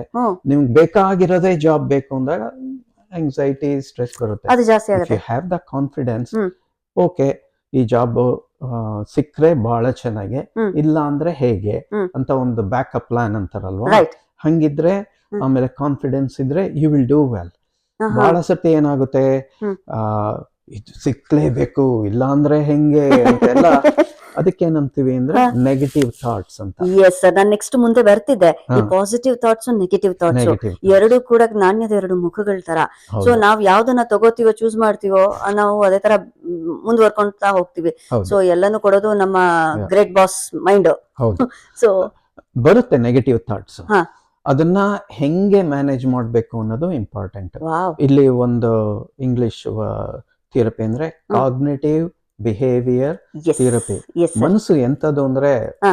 ಥಾಟ್ಸ್ ಬರೋದನ್ನ ಸ್ಟಾಪ್ ಮಾಡಕ್ಕಾಗಲ್ಲ. ಅನ್ಕಂಟ್ರೋಲಬಲ್ ಸರ್ ಅದು. ಅನ್ಕಂಟ್ರೋಲಬಲ್. ಹಾ. ಬಂದಾಗ ಹಾ. ಹೆಂಗೆ ಅದನ್ನ ಮ್ಯಾನೇಜ್ ಮಾಡ್ಬೇಕು ಅಂತ. ವಾವ್. ಈ ಕಾಗ್ನೇಟಿವ್ ಥೆರಪಿ ಅದು ಬುಕ್ಕೇ ಇದೆ, ರೈಟ್ ಸರ್. ಅದು ಎಕ್ಸರ್ಸೈಸ್ ಇನ್ ಡೀಟೇಲ್ ತುಂಬಾ ಚೆನ್ನಾಗಿದೆ ಅದು ಕಾನ್ಸೆಪ್ಟ್.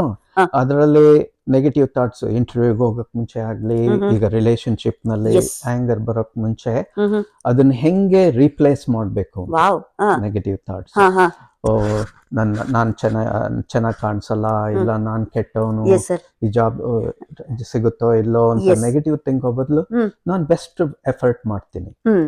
ಹಿಂದಿನ ಸತಿ ನಾನು ಇಂಟರ್ವ್ಯೂ ಮಾಡಿದಾಗ ಸಕ್ಸಸ್ಫುಲ್ ಆಗಿದ್ದೆ. ಎಸ್. ಆ ರೀತಿ ಪಾಸಿಟಿವ್ ಥಾಟ್ಸ್ ಇಟ್ಕೊಂಡಿದ್ರೆ ವಾವ್. ಯಾವ ಸಿಚುವೇಶನ್ ಆದ್ರೂ ಮ್ಯಾನೇಜ್ ಮಾಡ್ಬೋದು. Right sir. ಫೇಲ್ ಆದ್ರೂ ಕೂಡ ಇನ್ನೊಂದು ಅಟೆಂಪ್ಟ್ ಮಾಡ್ತೇನೆ ಅನ್ನೋ ಒಂದು ಮನೋಭಾವನೆ ಬೆಳೆಸ್ಕೊಂಡು ಬೇಕು. ಆವಾಗ ಇಂಟರ್ವ್ಯೂ ನಲ್ಲಿ ಆಂಗ್ಸೈಟಿ ಬರಲ್ಲ. ಆ, ಆಂಗ್ಸೈಟಿ ಬಂದು ಸ್ಟ್ರೆಸ್ ಆದಾಗ್ಲೇ ಹಾ. ಇಂಟರ್ವ್ಯೂ ನಲ್ಲಿ ಕ್ವಶನ್ ಕೇಳಿದ ತಕ್ಷಣ ಗಾಬರಿ ಆಗೋದು, ಗಾಬರಿ ಆಗೋದು, ಏನೋ ಉತ್ತರ ಹೇಳೋದು. ಹಾ. ಮಾತು ತೊದಲೋದು, ಎಸ್ ಸರ್. ಹಾ. ಇದನ್ನೆಲ್ಲ ಅಬ್ಸರ್ವ್ ಮಾಡ್ತಿರ್ತಾರ ಅವರು ಎಸ್ ಸರ್. ಇಂಟರ್ವ್ಯೂ ಮಾಡಿ. Yes sir. Yes sir. ಹಾ. So right. ಮುಂದೆ ತಿಳ್ಕೊಳ್ಳೋದಾದ್ರೆ ನಮ್ಗೆ ಚಿಕ್ಕವರ ಮಕ್ಕಳಿಂದ ಹಿಡಿದು ಎಲ್ಲರಿಗೂ ಕೂಡ ಈ ಟೆಕ್ನಾಲಜಿ ಅನ್ನೋದು ಆವರಿಸ್ಕೊಂಡ್ಬಿಟ್ಟಿದೆ. ಹೌದು. ನಾವು ಒಂಥರ ನೀವು ಅಡಿಕ್ಷನ್ ಅಂತ ಬಂದಾಗ ಕಾಮನ್ ಅಡಿಕ್ಷನ್ ಅಂದ್ರೆ ಈ ಟೆಕ್ನಾಲಜಿಕಲ್ ಅಡಿಕ್ಷನ್ ಹೌದು. ಒಂದು. ತೀರಾ ಹಂತಕ್ಕೆ ಅಂತಂದ್ರೆ ನೀವು ಹೇಳ್ತಿರಲ್ಲ ಬ್ಯಾಡ್ ಹ್ಯಾಬಿಟ್ಸ್ ಗೆ ಅಡಿಕ್ಷನ್. ಈ ಅಡಿಕ್ಷನ್ ಅನ್ನೋ ಭೂತದಿಂದ ಆಚೆ ಬರ್ಬೇಕಾದ್ರೆ ನಾವು ಯಾವ ರೀತಿ ನಮ್ಮನ್ನ ನಾವು ಅದರಿಂದ ಕಾಪಾಡ್ಕೋಬಹುದು ಅಂತ? ಹೌದು, ಒಳ್ಳೆ ಪ್ರಶ್ನೆ ಅದು. ಹಾ. ನಾವು ಸೈಕ್ಯಾಟ್ರಿಸ್ಟ್ ಆಗಕ್ ಶುರು ಆದಾಗ ಆಲ್ಕೋಹಾಲ್, ಮದ್ಯಪಾನದೊಂದೇ ಒಂದು ಪ್ರಾಬ್ಲಮ್ ಇರ್ತಾ ಇತ್ತು. Yes, sir. ಅದಕ್ಕೋಸ್ಕರ treatment centres, group therapy, individual therapy, right. Medications ಇತ್ತು, Wow. ಎಲ್ಲ ಕೊಡ್ತಾ ಇದ್ವಿ. ಹ್ಮ್. ಅದೇ ಈಗಿನ ಕಾಲದಲ್ಲಿ Yes, ನೀವು sir. ಹೇಳ್ದಂಗೆ ಹಾ. ವಿಡಿಯೋ ಗೇಮ್ಸ್, ಅಯ್ಯೋ. TV, correct sir. ಅದು ಸಣ್ಣ ವಯಸ್ಸಿಂದಾನೇ ಶುರು ಆಗ್ಬಿಡುತ್ತೆ. ಎಲ್ಲರಿಗೂ ಈಗ ಈ ಮಾಯ ಆಗ್ಬಿಡಿದೆ ಜಾದು. ಹೌದು. ಅದಿಲ್ಲ ಅಂದ್ರೆ ನಾನು ಏನೋ ಮಿಸ್ ಮಾಡ್ಕೋತಾ ಇದೀನಿ ಏನೋ ಅನ್ನೋ ರೀತಿ. ಹೌದು. Yes, sir. ನನ್ ಕೇಳಿದ್ರೆ ಹ್ಮ್. ನನ್ನ ಅಬ್ಸರ್ವೇಶನ್ ಏನು ಅಂದ್ರೆ ಹ್ಮ್. ಪೇರೆಂಟ್ಸ್ ಶುರುವಿಂದನೇ ಅದನ್ನ ಮ್ಯಾನೇಜ್ ಮಾಡ್ಬೇಕು. ವಾವ್. ಈಗ ನಾನು ನನ್ನ ಮಕ್ಕಳು ನೋಡ್ತಾ ಇದ್ದೀನಿ. ಬೈ ದ ವೇ, ನನಗೆ ಇಬ್ರು ಮಕ್ಕಳಿದ್ದಾರೆ, ಅಜಯ್ ಅಂಡ್ ಅರ್ಚನಾ ಅಂತ. ವಾವ್. ಅವರು ಸೈಕ್ಯಾಟ್ರಿಸ್ಟ್. ಓ ಮೈ ಗಾಡ್. ಹಾ, ಪ್ಯಾಕೇಜ್ ಕಂಪ್ಲೀಟ್ ಸೈಕ್ಯಾಟ್ರಿಸ್ಟ್ ಫ್ಯಾಮಿಲಿ ನಿಮ್ದು. ಹಾ. ಸೊ ನನಗೆ ಕ್ಯೂರಿಯಾಸಿಟಿ ಇತ್ತು. ಹಾ. ನಾನು ಅವ್ರನ್ನ ಮ್ಯಾನೇಜ್ ಮಾಡ್ಬೇಕಾದ್ರೆ ವೆರಿ ಸಿಂಪಲ್. ಟಿವಿ ಕಂಟ್ರೋಲ್ ಮಾಡೋದು, ಇಷ್ಟು ಗಂಟೆಯಿಂದ ಇಷ್ಟು ಗಂಟೆಗೆ ಓದ್ಕೊಂಡ್ರೆ ಇಷ್ಟೊತ್ತು ನೋಡ್ಬೋದು. ಸರಿ. ವೆರಿ ಸಿಂಪಲ್ ಇತ್ತು. ಈಗಿನ ಮಾತ್ ಕೇಳಲ್ವಲ್ಲ ಸರ್ ಮಕ್ಕಳು? ಕೇಳೋಲ್ಲ. ಹಾ. ಒಂದು ಆಮೇಲಿಂದ ಐಫೋನ್ ಇರುತ್ತೆ, ಹಾ. ವಿಡಿಯೋ ಗೇಮ್ಸ್ ಕೈನಲ್ಲಿ ಯಾವಾಗ ಬೇಕಾದ್ರೂ ಸಿಗುತ್ತೆ, ರೈಟ್. ಆಡ್ಬೋದು. ಹಾ. ಸೊ ಅವ್ರೇನ್ ಮಾಡ್ತಾರೆ ಅಂತಂದ್ರೆ ಹ್ಮ್. ಅದನ್ನ ಪೇರೆಂಟಲ್ ಕಂಟ್ರೋಲ್ ಇರುತ್ತೆ ಕೆಲವು ಇದಕ್ಕೆ. ಹ್ಮ್. ಸೊ ಅದ್ರಲ್ಲಿ ಮ್ಯಾನೇಜ್ ಮಾಡ್ಬೋದು. ಹ್ಮ್. ಆಮೇಲೆ ಆಕ್ಟಿವಿಟೀಸ್ ಇನ್ವಾಲ್ವ್ ಮಾಡ್ಬೇಕು ಓಕೆ. ಅವ್ರಿಗೆ. ಅಪಾರ್ಟ್ ಫ್ರಮ್ ಎಜುಕೇಶನ್, ಈಗ ಎಕ್ಸ್ಟ್ರಾ ಕರಿಕ್ಯುಲರ್ ಆಕ್ಟಿವಿಟೀಸ್. ಇಲ್ಲ ಮ್ಯೂಸಿಕ್ ಆಗ್ಲಿ, ಇಲ್ಲ ಸ್ಪೋರ್ಟ್ಸ್ ಆಗ್ಲಿ, ರೈಟ್. ಸೋಷಿಯಲ್ ಸರ್ಕಲ್ ಮಾಡಿದ್ರೆ ರೈಟ್. ಅವಾಗ ಇಂಡಿವಿಜುವಲ್ ಆಗಿ ರೂಮಲ್ಲಿ ಕುತ್ಕೊಂಡು ವಿಡಿಯೋ ಗೇಮ್ಸ್ ಆಡೋದಾಗ್ಲಿ ಅದು ಕಮ್ಮಿ ಆಗುತ್ತೆ. ಅವ್ರವ್ರು ಕಮ್ಯುನಿಕೇಟ್ ಮಾಡ್ಲಿ ಫ್ರೆಂಡ್ಸ್ ಸರ್ಕಲ್. Right. ಅವ್ರದೇ ಏನೇನೋ ಇದಿದೆ, ಎಸ್ ಸರ್. ಕಮ್ಯುನಿಕೇಶನ್ ಕನೆಕ್ಷನ್ಸ್ ಇರುತ್ತೆ. ಕನೆಕ್ಷನ್ಸ್ ಇರುತ್ತೆ. ಅದೆಷ್ಟೊತ್ತು ಅನ್ನೋದು ಲಿಮಿಟ್ ಮಾಡ್ಬೇಕು. ಓ, ಅದನ್ನ ನೋಡಿ ಪೇರೆಂಟ್ಸ್ ಎಲ್ಲರಿಗೂ ಒಂದು ಒಳ್ಳೆ ಫಾರ್ಮುಲಾನ ಹೇಳ್ಕೊಡ್ತಾ ಇದಾರೆ ನಮ್ ಡಾಕ್ಟ್ರು. ನೀವು ಹೆಂಗ್ ಕಂಟ್ರೋಲ್ ಮಾಡಬಹುದು ಅಂದ್ರೆ ಜಾಣಾಕ್ಷತನದಿಂದ ಮಕ್ಕಳನ್ನ ಮಾಡ್ಬೇಕು. ಒಳ್ಳೆ ಸೌಮ್ಯವಾಗಿ ನಿನ್ನೆ ಒಳ್ಳೆಯವನು ಅಂತ ಹೇಳ್ಕೊಂಡೇನೆ ಇಂಡೈರೆಕ್ಟ್ ಆಗಿ ಕಂಟ್ರೋಲ್ ಮಾಡಬಹುದು ಅಂತ. ಜೋರ್ ಮಾಡಿದ್ರೆ ಕೆಲಸ ಆಗಲ್ಲ. ಜೋರ್ ಮಾಡಿದ್ರೆ ಖಂಡಿತ ಕೆಲಸ ಆಗಲ್ಲ, Yes, ಇನ್ನು sir. ಜಾಸ್ತಿ ಆಗುತ್ತೆ. ಇಲ್ಲ ಕಳ್ತೊಪ್ಸಿ ಮಾಡೋದು ಹಂಗಾಗುತ್ತೆ ಹೊರತು ಎಸ್ ಸರ್. ಹೋಗೋದಿಲ್ಲ. ರೈಟ್. ಅವ್ರಿಗೆ ಪಾಸಿಟಿವ್ ರಿಇನ್ಫೋರ್ಸ್ಮೆಂಟ್ ಮಾಡೋದೇ ಬೆಸ್ಟ್. ರೈಟ್. ಇವಾಗ ನೋಡ್ಲಿಲ್ವಲ್ಲ, ನಿಲ್ಲಿಸೋದಲ್ಲ ಅರ್ಧ ಗಂಟೆಗೆ, ಗುಡ್, ಇದಕ್ಕೆ ಈ ರಿವಾರ್ಡ್ ಅಂತ ಎವ್ರಿ ಟೈಮ್ ಅದಕ್ಕೆ ಏನಾದ್ರು ಕೊಡ್ಲೇಬೇಕು, ಸಾಮಾನಾಗ್ಲಿ ಚಾಕ್ಲೇಟ್ ಆಗ್ಲಿ ಅಂತಲ್ಲ. Even just one hug or one positive remark, then now you can do something, ಹಂಗೆಲ್ಲ ಹೇಳಿದ್ರೆ ನನಗ್ ಕೇಳಿದ್ರೆ 5 ರಿಂದ 9 ವರ್ಷ ಇದ್ದಾಗ ಬಹಳ ಇಂಪಾರ್ಟೆಂಟ್. ಅವಾಗ ಇನ್ಫ್ಲೂಯೆನ್ಸ್ ಫ್ರೆಂಡ್ಸ್ದು ಎಲ್ಲ ಅವಾಗಿರುತ್ತೆ. ಅವಾಗ ಚೆನ್ನಾಗಿ ಮ್ಯಾನೇಜ್ ಮಾಡಿದ್ರೆ ಮುಂದೆನೂ ಹಂಗೆ ಕಂಟ್ರೋಲ್. ಕೆಲವು ಮಕ್ಳು ತುಂಬಾ ರಿಸರ್ವ್ಡ್ ಇರ್ತಾರೆ, ಜೆಲ್ ಆಗೋದು ಕಷ್ಟ. ಅವ್ರನ್ನ ಮೈಂಡ್ ನ ಪುಷಪ್ ಮಾಡ್ಕೊಂಡು ಮಕ್ಳನ್ನ ಸ್ಟ್ರಾಂಗ್, ಈಗಿನ ತಂದೆ ತಾಯಿಗಳಿಗೆ ಮಕ್ಳನ್ನ ಈ ಅವ್ರ ಸ್ಥಿತಿನ ಮರ್ತ್ಬಿಟ್ಟು ನಮ್ ಮಕ್ಳಿಗೆ ಏನಾಯ್ತೋ ಏನೋ ಒಂಥರ ಓವರ್ ಥಿಂಕಿಂಗು, ನಮ್ಮ ಮಕ್ಳು ಓದ್ತಾ ಇದಾರೋ ಇಲ್ವೋ, ನಮ್ಮ ಮಕ್ಳಿಗೆ ಏನಾಯ್ತೋ ಏನೋ ಆತರ ಒಂದು ಧಾವಂತ ಇರುತ್ತೆ. ಒಂದು ಮುಂದೆ ಭವಿಷ್ಯ ಹೇಗಿರುತ್ತೋ ಏನೋ, ಈ ತರ ಎಲ್ಲಾ ಸಿಚುವೇಶನ್ ನ ಕನ್ಸಿಡರ್ ಮಾಡಿ ಪೇರೆಂಟ್ಸ್ ಗೆ ನೀವು ಒಂದು ಮೆಸೇಜ್ ಅನ್ನ ಕೊಡ್ಬೇಕು ಅನ್ನೋದಾದ್ರೆ ಏನ್ ಕೊಡ್ತೀರಿ ಸರ್? ಮಕ್ಕಳು ಬೆಳವಣಿಗೆ ನಾನು ಹೇಳ್ದಂಗೆ 5 ವರ್ಷ ಈಗಂತೂ ಇನ್ನು 3 ವರ್ಷದಿಂದಾನೇ ಶುರು ಆಗುತ್ತೆ ಎನ್ವೈರನ್ಮೆಂಟಲ್ ಎಕ್ಸ್ಪೋಜರ್ ಅಂತ. ಸೊ ಅವ್ರಿಗೆ influence genetic and environmental influence ಮೇಲೆ ಬೆಳಿತಾರೆ. ಯಾರೇ ಆಗ್ಲಿ, ಅವನು ಕ್ವೈಟ್ ಆಗೇ ಬೆಳಿಬಹುದು, ಇಲ್ಲ ವೆರಿ ಆಕ್ಟಿವ್ ಆಗೇ ಬೆಳಿಬಹುದು. ಒಂದೇ ಮನೇಲೆ ಇಬ್ರು ಮಕ್ಕಳಿದ್ರೆ ಒಬ್ರು ಸ್ವಭಾವಗಳು ಬೇರೆ ಇರುತ್ತೆ. ಸೊ ಅವರವ್ರಿಗೆ ತಕ್ಕಂತೆ ಅಡ್ಜಸ್ಟ್ ಮಾಡ್ಕೋಬೇಕು ಪೇರೆಂಟ್ಸ್. ಈಗ ಕ್ವೈಟ್ ಪರ್ಸನ್, ಅವನಿಗೆ ಆಕ್ಟಿವಿಟೀಸ್ ನಾನು ಹೇಳ್ದಂಗೆ ಸ್ಪೋರ್ಟ್ಸ್ ನಲ್ಲಿ ಇಂಟ್ರೆಸ್ಟ್ ಇರಲ್ಲ ಅಂತ ಇಟ್ಕೊಳ್ಳಿ, ಅವಾಗ ಮ್ಯೂಸಿಕ್ ಅಂತ, ಇಲ್ಲ ಬುಕ್ ರೀಡಿಂಗ್. ಆ ಬುಕ್ ಅವಾಗ ನೀವ್ ಯಾವ್ದು ಕೊಡ್ತೀರಾ, ಅವ್ರು ಏನ್ ಓದ್ತಾರೆ ಅನ್ನೋದು. ಹ್ಯಾರಿ ಪಾಟರ್ ಆಗ್ಲಿ ವೆರಿ ಪಾಪ್ಯುಲರ್ ಅಲ್ವಾ? ಸೊ ಆ ರೀತಿ ಒಳ್ಳೆ ಮೆಸೇಜ್ ಕೊಡುವಂತ ಬುಕ್ಸ್. ಹ್ಯಾರಿ ಪಾಟರ್ ನಾನೇ ಎಕ್ಸಾಂಪಲ್ ಕೊಟ್ಟಿರೋದು. ಸೊ ಬೇರೆ ಬುಕ್ಸ್ ಗಳು ಅವ್ರಿಗೆ ಹೊರಗಡೆಗೆ ಹೋದಾಗ ಲೈಬ್ರರಿ ಕರ್ಕೊಂಡು ಹೋಗೋದು, ಲೈಬ್ರರಿ ಮೆಂಬರ್ಶಿಪ್ ಕೊಡ್ಸೋದು, ಆಮೇಲೆ ಬುಕ್ ಶಾಪ್ ಕರ್ಕೊಂಡು ಹೋಗೋದು, ಅವ್ರ ಬರ್ಡೇಗಾಗ್ಲಿ, ಸ್ಕೂಲ್ ಸಮ್ಮರ್ ಟೈಮ್ ಅಲ್ಲಾಗ್ಲಿ, ಟ್ರಿಪ್ಸ್ ಹೋದಾಗ ಆ ಪುಸ್ತಕಗಳು ಕೊಟ್ಟು ಒಳ್ಳೆ ಅದನ್ನೇ ಮಾಡ್ಬೋದು. ಆವಾಗ ಕೆಲವು ಸತಿ ಏನಾಗುತ್ತೆ, ಅವರೇ 1-2-3 ಜನ ಫ್ರೆಂಡ್ಸ್ ಇರ್ತಾರೆ, ಸಾಕು, ಅಷ್ಟೇ ಸಾಕು. ಏನ್ ಎಲ್ಲಾರು ಬಾಸ್ಕೆಟ್ ಬಾಲೇ ಆಡ್ಬೇಕು, ಹಾಕಿನೇ ಆಡ್ಬೇಕು, ಕ್ರಿಕೆಟ್ ಆಡ್ಬೇಕು ಅಂತ ಏನಿಲ್ಲ. ನಮ್ ಲಂಡನ್ ಊರ್ನಲ್ಲೂ 5 ಕ್ರಿಕೆಟ್ ಟೀಮ್ಸ್ ಇದೆ. ಸೊ ಟೊರೊಂಟೊದಲ್ಲೂ ಬಹಳ ದೊಡ್ಡ ಗ್ರೂಪ್ಸ್ ಇದೆ. ಸೊ ಈಗ ಒಂದು ಸೆಂಟೆನ್ಸ್ ಇದೆ, ಒಂದು ಪ್ರಾವರ್ಬ್ ತರಾನೇ ಹೇಳ್ಬೋದು, face is index of mind ಅಂತ ಹೇಳಿ. ಸೊ ನೀವೇನ್ ಹೇಳ್ತೀರಿ ಸರ್? ಮೈಂಡ್ ನ ಜಡ್ಜ್ ಮಾಡೋದು ಮುಖ ಛಾಯೆಯಿಂದ ಜಡ್ಜ್ ಮಾಡ್ಬೋದು ಅಂತೀರಿ? ಜಡ್ಜ್ ಮಾಡ್ಬೋದು, ಕಷ್ಟ, ಎಕ್ಸ್ಪೀರಿಯನ್ಸ್ ಬೇಕು. ಅವಾಗ ಪೇರೆಂಟ್ಸ್ ಕೆಲವು ಸರ್ತಿ ಪೀಡಿಯಾಟ್ರಿಷಿಯನ್ ಅಥವಾ ಚೈಲ್ಡ್ ಸೈಕ್ಯಾಟ್ರಿಸ್ಟ್ ಹತ್ರ ಹೋಗಿ ಅಡ್ವೈಸ್ ತಗೊಳೋದ್ರಲ್ಲಿ ಏನು ತಪ್ಪಿಲ್ಲ. ಊರ್ನಲ್ಲಾದ್ರೆ ಸೈಕ್ಯಾಟ್ರಿಸ್ಟ್ ಹತ್ರ ಹೋಗ್ಬಿಟ್ನಂತೆ ಅಂತ ಒಂದ್ ದೊಡ್ಡ ಕಾಯಿಲೆ ಏನೋ ಅವನಲ್ಲಿ ಹೋಗ್ಬಿಟ್ನೇನೋ ಅನ್ನೋ ರೀತಿನಲ್ಲಿ ಭಾವನೆ ಇರುತ್ತೆ. ನಾನಿದ್ದಾಗಂತೂ ಓದ್ತಾ ಇರ್ಬೇಕಾದ್ರೆ ಮೆಡಿಕಲ್ ಸ್ಕೂಲ್ ಅಲ್ಲಿ ಸೈಕ್ಯಾಟ್ರಿಸ್ಟ್ ಹೋಗ್ಬಿಟ್ರೆ ಅದು ಸ್ಟಿಗ್ಮಾ ಅಂತ ಹೇಳ್ತೀವಲ್ಲ, ಹಂಗಿತ್ತು. ಆಮೇಲೆ ಹಳ್ಳಿಗಳಲ್ಲಿ ಅವನಿಗೇನೋ ಭೂತ ಆಗಿದೆ, ಪಿಶಾಚಿ ಆಗಿದೆ ಅಂತಾನೂ ಇತ್ತು. ಇವಾಗ ನಾನು ಮೊನ್ನೆ 2 ವರ್ಷದ ಕೆಳಗೆ ಹೋದಾಗ ಬಹಳ ಇಂಪ್ರೂವ್ಮೆಂಟ್ ಆಗಿದೆ. ಒಂದೊಂದು ಡಿಸ್ಟ್ರಿಕ್ಟ್ ನಲ್ಲೂ ಸೈಕ್ಯಾಟ್ರಿಸ್ಟ್ ಇದಾರೆ, ಜನ ಹೋಗ್ತಾರೆ. ಸ್ಟಿಗ್ಮಾ ಇದೆ, ಇಲ್ಲ ಅಂತ ಅಲ್ಲ, ಬಟ್ ಎಷ್ಟೋ ಇಂಪ್ರೂವ್ಮೆಂಟ್ ಆಗಿದೆ. ಸೊ ದೊಡ್ಡವರಿಂದ ಹಿಡಿದು ಚಿಕ್ಕವರಿಂದ ಹಿಡಿದು ದೊಡ್ಡವ್ರ ತನಕನು ಮನಸ್ಸಿನಲ್ಲಿ ಏನೋ ಒಳಗಡೆ, ಈಗ ಫಾರ್ ಎಕ್ಸಾಂಪಲ್ ಒಂದು ಮಗು, ನನ್ ಮಗಂಗೆ ಆಗ್ಲಿ ಏನೋ ಬೇಕಿರುತ್ತೆ, ಆದ್ರೆ ಹೇಳೋದಕ್ ಕಷ್ಟ. ಹೌದು, ಬೇಕಿರತ್ತೆ, ಮಾಡ್ಬೇಕು ಅಂತ ಆಸೆ ಇರತ್ತೆ, ಅಥವಾ ಇನ್ನೊಂದೇನೋ ತಗೋಬೇಕು ಅನ್ನೋದು ಅನ್ಸಿರತ್ತೆ, ಎಕ್ಸ್ಪ್ರೆಸ್ ಮಾಡೋಲ್ಲ. ಅದು ಮನಸ್ಸಿನಲ್ಲೇ ಇಟ್ಕೊಳ್ಳೋದು ಒಂದು ವ್ಯಕ್ತಿತ್ವತೆ. ಆದ್ರೆ ಇನ್ನೊಂದು ಕ್ಯಾಲ್ಕುಲೇಷನ್ ಮಾಡೋದು, ಅಸಂಪ್ಷನ್ಸ್. ಸೊ ಈ ಎರಡನ್ನ ಹೆಂಗೆ ಬ್ಯಾಲೆನ್ಸ್ ಮಾಡ್ಬೋದು ಅಂತೀರಿ ಸರ್? ಸ್ವಲ್ಪ ಚಾಲೆಂಜಿಂಗ್ ಅದು. ಅಷ್ಟು ಈಸಿ ಅಲ್ಲ. ಸ್ವಲ್ಪ ನಮ್ಗೆ ಟೆಂಪರರಿ ರಿಲೀಫ್ ಅಂತ ಹೇಳ್ತೀವಲ್ಲ, ಅದನ್ನ ನೀವು ಕೊಟ್ಬಿಡಿ ಅಂತ. ಕೆಲವು ಸರ್ತಿ ನಾನು ನಮ್ಮ ಮಕ್ಕಳಿಗೂ ಹೇಳ್ತಾ ಇದ್ದೆ, diary keeping. Even few sentences every day. ಇವಾಗಿದ್ ಘಟನೆ ಆಗ್ಲಿ ಅಥವಾ ಏನಾದ್ರು ಅನ್ಸಿದ್ದಾಗ್ಲಿ, 10 ವರ್ಷದವರು ಅಥವಾ 8 ವರ್ಷದವರು ಇದ್ದಾಗ ಸ್ಕೂಲಲ್ಲಿ ಹಿಂಗಾಯ್ತು ಅಂತ ನಿಮ್ಗೆ ಹೇಳಕ್ಕೆ ಅವನು ಹೆಸಿಟೇಟ್ ಮಾಡ್ಬೋದು. ನಾನು ಎಕ್ಸಾಂಪಲ್ ಅವಾಗ ಬರ್ದಿದ್ರೆ ಆಮೇಲಿಂದ ನಿಮ್ಮ ಸಂಬಂಧದ ಮೇಲೆ ಮಕ್ಕಳ ಜೊತೆ ಏನಪ್ಪಾ ಇವತ್ತೇನ್ ಮಾಡ್ದೆ, ಹೆಂಗಾಯ್ತು ಸ್ಕೂಲು, ಏನಾದ್ರು ನಡೀತಾ ಅಂತ ಅವಾಗ ಹೇಳೋದಕ್ಕೆ ಅವನಿಗೆ ಹೆದರಿಕೆ ಇರ್ಬೋದು. ಅಪ್ಪ ಅಮ್ಮ ಏನಂತಾರೋ ಏನೋ, ನಂದೇ ತಪ್ಪು ಅಂತಾರೋ ಏನೋ ಅಂತ ಹೆದರಿಕೆ ಇರುತ್ತೆ ಅವ್ರಿಗೆ. ಬರ್ದಿದ್ದನ್ನ ನೋಡಿದ್ರೆ ಅವಾಗ ಒಂದು ಅರ್ಥ. ಸರ್ ಇನ್ನೊಂದ್ ಸರ್, ಈಗಿನ ಮಕ್ಳು ಬರೆಯೋದೇ ಇಲ್ವಲ್ಲ ಸರ್, ಎಲ್ಲ ಬರೆಯೋದೇ ಇಲ್ಲ. ಸ್ಕೂಲಲ್ಲೂ ಕೂಡ ಎಲ್ಲ ಲ್ಯಾಪ್ಟಾಪ್ ತಗೊಂಬಂದ್ಬಿಡಿ ಅಂತಾರೆ. ಸೊ ಎಲ್ಲ ಐ ವಾಂಟ್ ಮೈ ಗ್ಯಾಜೆಟ್ ಅಂತ ಹೇಳಿ ತಗೊಂಡೋಗ್ತಾರೆ. ಮನೇಲಿ ಪುಸ್ತಕ ಪೆನ್ಸಿಲ್ ಅನ್ನೋದು ಅನಾಥವಾಗಿ ದಿಕ್ಕಿಲ್ದೆಲ್ಲ ಇರತ್ತೆ. ಸೊ ಅಂತ ಸ್ಥಿತಿಯಲ್ಲಿ ನಾವು ಮಕ್ಕಳನ್ನ ಯಾವ ರೀತಿ ಚೇಂಜ್ ಮಾಡ್ಬೋದು ಅಂತೀರಿ? ಪುಸ್ತಕ ಎಕ್ಸಸೈಸ್ ಅಥವಾ ಡೈರಿ ಕೀಪಿಂಗ್ ಹ್ಮ್. ಅದನ್ನ ಮಾಡ್ಬೋದು. ಹ್ಮ್. ಆ, ಈ ಲ್ಯಾಪ್ಟಾಪ್ ಆಗ್ಲಿ ಹ್ಮ್. ಅಥವಾ ಐಪ್ಯಾಡ್ ಆಗ್ಲಿ ಆ ರೀತಿನಲ್ಲೂ ಹ. ಡೈರೀಸ್ ಇರುತ್ತೆ.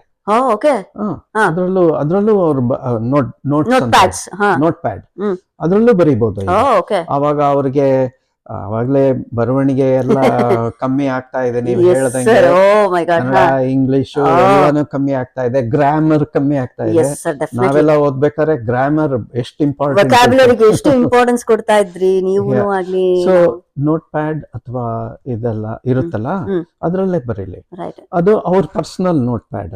ಎಸ್. ನಾವು ನೋಡಕ್ ಹೋದ್ರೆ ಅವಾಗ ಅವರು ಅದನ್ನು ಕಮ್ಮಿ ಮಾಡ್ಬಿಡ್ತಾರೆ. ನೋಡಕ್ಕೆ ಹೋಗ್ಬಾರ್ದು, ಅವ್ರ ಹಾಗೆ ಕೇಳ್ಬೇಕು.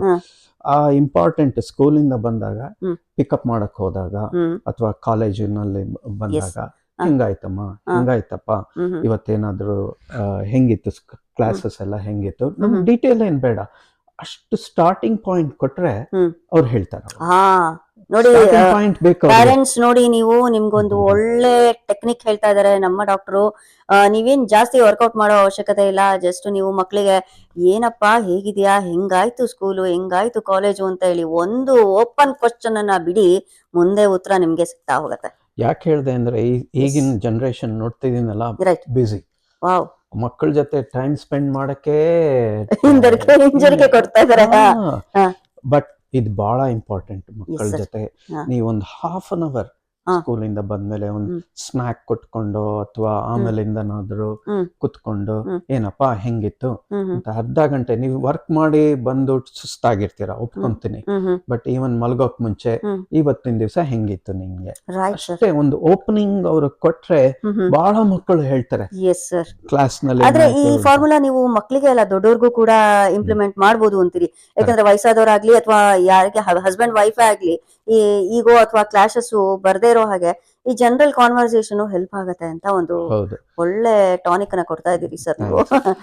ಒಂದೇ ಒಂದು ಅನದರ್ ವ್ಯೂ ಪಾಯಿಂಟ್ ಈಸ್, ಕೆಲವು ಸತಿ ಬರೇ ನೆಗೆಟಿವ್ ವರ್ಕ್ ಮಾತ್ರನೇ ಹೇಳ್ಬೇಕು ಅಂತ ಏನಿಲ್ಲ. ಏನ್ ಗುಡ್ ಆಯ್ತು, ನನ್ನ ಫ್ರೆಂಡ್ ಬರ್ಡೇ ಆಯ್ತು ಇವತ್ತು, ಆಫೀಸ್ ನಲ್ಲಿ ಕಾಂಪ್ಲಿಮೆಂಟ್ ಕೊಟ್ರು, ಅದನ್ನು ಹೇಳ್ಬೇಕು. ಇಲ್ಲ ಬರೇ ಹೇಳಿದ್ರೆ ಇವತ್ತು ಬಂದ್ಬಿಟ್ಟು ಬರೇ ಗೋಳೆ ಹೇಳ್ತಾರೆ. ಸೊ ಈ ಮಕ್ಕಳದನ್ನು ಅಡಲ್ಟ್ಸ್ ಆಗ್ಲಿ ಅದನ್ನ ಹಸ್ಬೆಂಡ್ ವೈಫ್ ಕಮ್ಯುನಿಕೇಟ್ ಮಾಡ್ಬೇಕಾದ್ರೆ good news and negative news ಎರಡು ಹೇಳ್ಬೇಕು. ಸೊ ಆಲೋಚನೆಗಳು ಬರುತ್ತೆ, ಥಾಟ್ಸ್ ಅಂತ ನಾವು ಹೇಳ್ತೀವಿ. ಸೊ ಪಾಸಿಟಿವ್ ಥಾಟು ಬರುತ್ತೆ, ನೆಗೆಟಿವ್ ಥಾಟ್ಸ್ ಬರುತ್ತೆ. ಅಂಡ್ ನಮ್ಗೆ ಮೇನ್ ಆಗಿ ಥಾಟ್ಸ್ ಬಂದ ತಕ್ಷಣ ನಾವು ಊಹೆಗಳು, ಅಸಂಪ್ಷನ್ಸ್ ನೆಗೆಟಿವ್ ಆಗಿ ಫಸ್ಟ್ ಥಿಂಕ್ ಮಾಡ್ತೀವಿ. ಸರ್ ಮೈಂಡ್ ಅಲ್ಲಿ ಯಾಕೆ ಸರ್ ನೆಗೆಟಿವ್ ಥಾಟ್ ಫಸ್ಟ್ ಬರುತ್ತೆ ಅಂತ? ಅದರ ಎಫೆಕ್ಟಿವ್, ಒಳ್ಳೆ ಪ್ರಶ್ನೆ ಅದು. ನೆಗೆಟಿವ್ ಥಾಟ್ಸ್ ಇಂದ ಏನ್ ಬ್ರೈನ್ ನಲ್ಲಿ ಎಫೆಕ್ಟ್ ಆಗುತ್ತೋ ಅದು ಹೆಚ್ಚಿಗೆ. There is a scientific explanation for that. Oh my God. Depends on ಅವರ ಪರ್ಸನಾಲಿಟಿ ಮೇಲೂ ಹೋಗುತ್ತೆ. ಬಹಳ ಆಂಕ್ಷಿಯಸ್ ಪರ್ಸನ್ ಗೆ ನೆಗೆಟಿವ್ ಬಹಳ ಎಫೆಕ್ಟ್ ಆಗುತ್ತೆ. ಅದೇ ಪಾಸಿಟಿವ್ ಪರ್ಸನ್ ಆದ್ರೆ ಬಿದ್ರುನು ಅಯ್ಯೋ ಅದೇ ಬಿಡು ಅಂತ ಹೋಗ್ತಾರೆ. ಸೊ ಈ ಪಾಸಿಟಿವ್ ನೆಗೆಟಿವ್ ಅವರು ಪಾಸಿಟಿವ್ ಆಗಿ ಕನ್ವರ್ಟ್ ಆಗೋದಕ್ಕೆ ಏನ್ ಮಾಡ್ಬೇಕು ಸರ್? ಸೊ ಒಂದು ವಿಷಯ ಹೇಳದ್ನಲ್ಲ, ಕಾಗ್ನಿಟಿವ್ ಬಿಹೇವಿಯರ್, ಅದಕ್ಕೆ ಒಂದು ಬುಕ್ ಇದೆ. ಆ ಬುಕ್ ಯಾಕೆ ಸಜೆಸ್ಟ್ ಮಾಡ್ತಾ ಇದೀನಿ ಅಂದ್ರೆ, ಎಕ್ಸರ್ಸೈಸ್ ಕೊಡ್ತಾರ ಅದರಲ್ಲಿ. ಯಾವ ನೆಗೆಟಿವ್ ಥಾಟ್ಸ್ ಬಂದ್ರೆ ಹೆಂಗೆ ಅದನ್ನ ಚೇಂಜ್ ಮಾಡ್ಕೋಬಹುದು ಅಂತ. ಎಷ್ಟು ಸರ್ತಿ ಪ್ರಾಕ್ಟೀಸ್ ಮಾಡಿದ್ರೆ ಪಾಸಿಟಿವ್ ಥಾಟ್ಸ್ ಗೆ ಬರುತ್ತೆ ಅಂತ. ಈಗ ನಾನು ಎಕ್ಸಾಂಪಲ್ ಕೊಟ್ಟಿದ್ದು, ಈ ವರ್ಷ ಪರೀಕ್ಷೆನಲ್ಲಿ ಕಮ್ಮಿ ಮಾರ್ಕ್ಸ್ ಬಂದಿರ್ಬೋದು. ಅದೇ ನಾನು 4 ಸರ್ತಿ ಎಕ್ಸಾಮ್ ತಗೊಂಡಾಗ್ಲೂ 95% ಬಂದಿತ್ತು.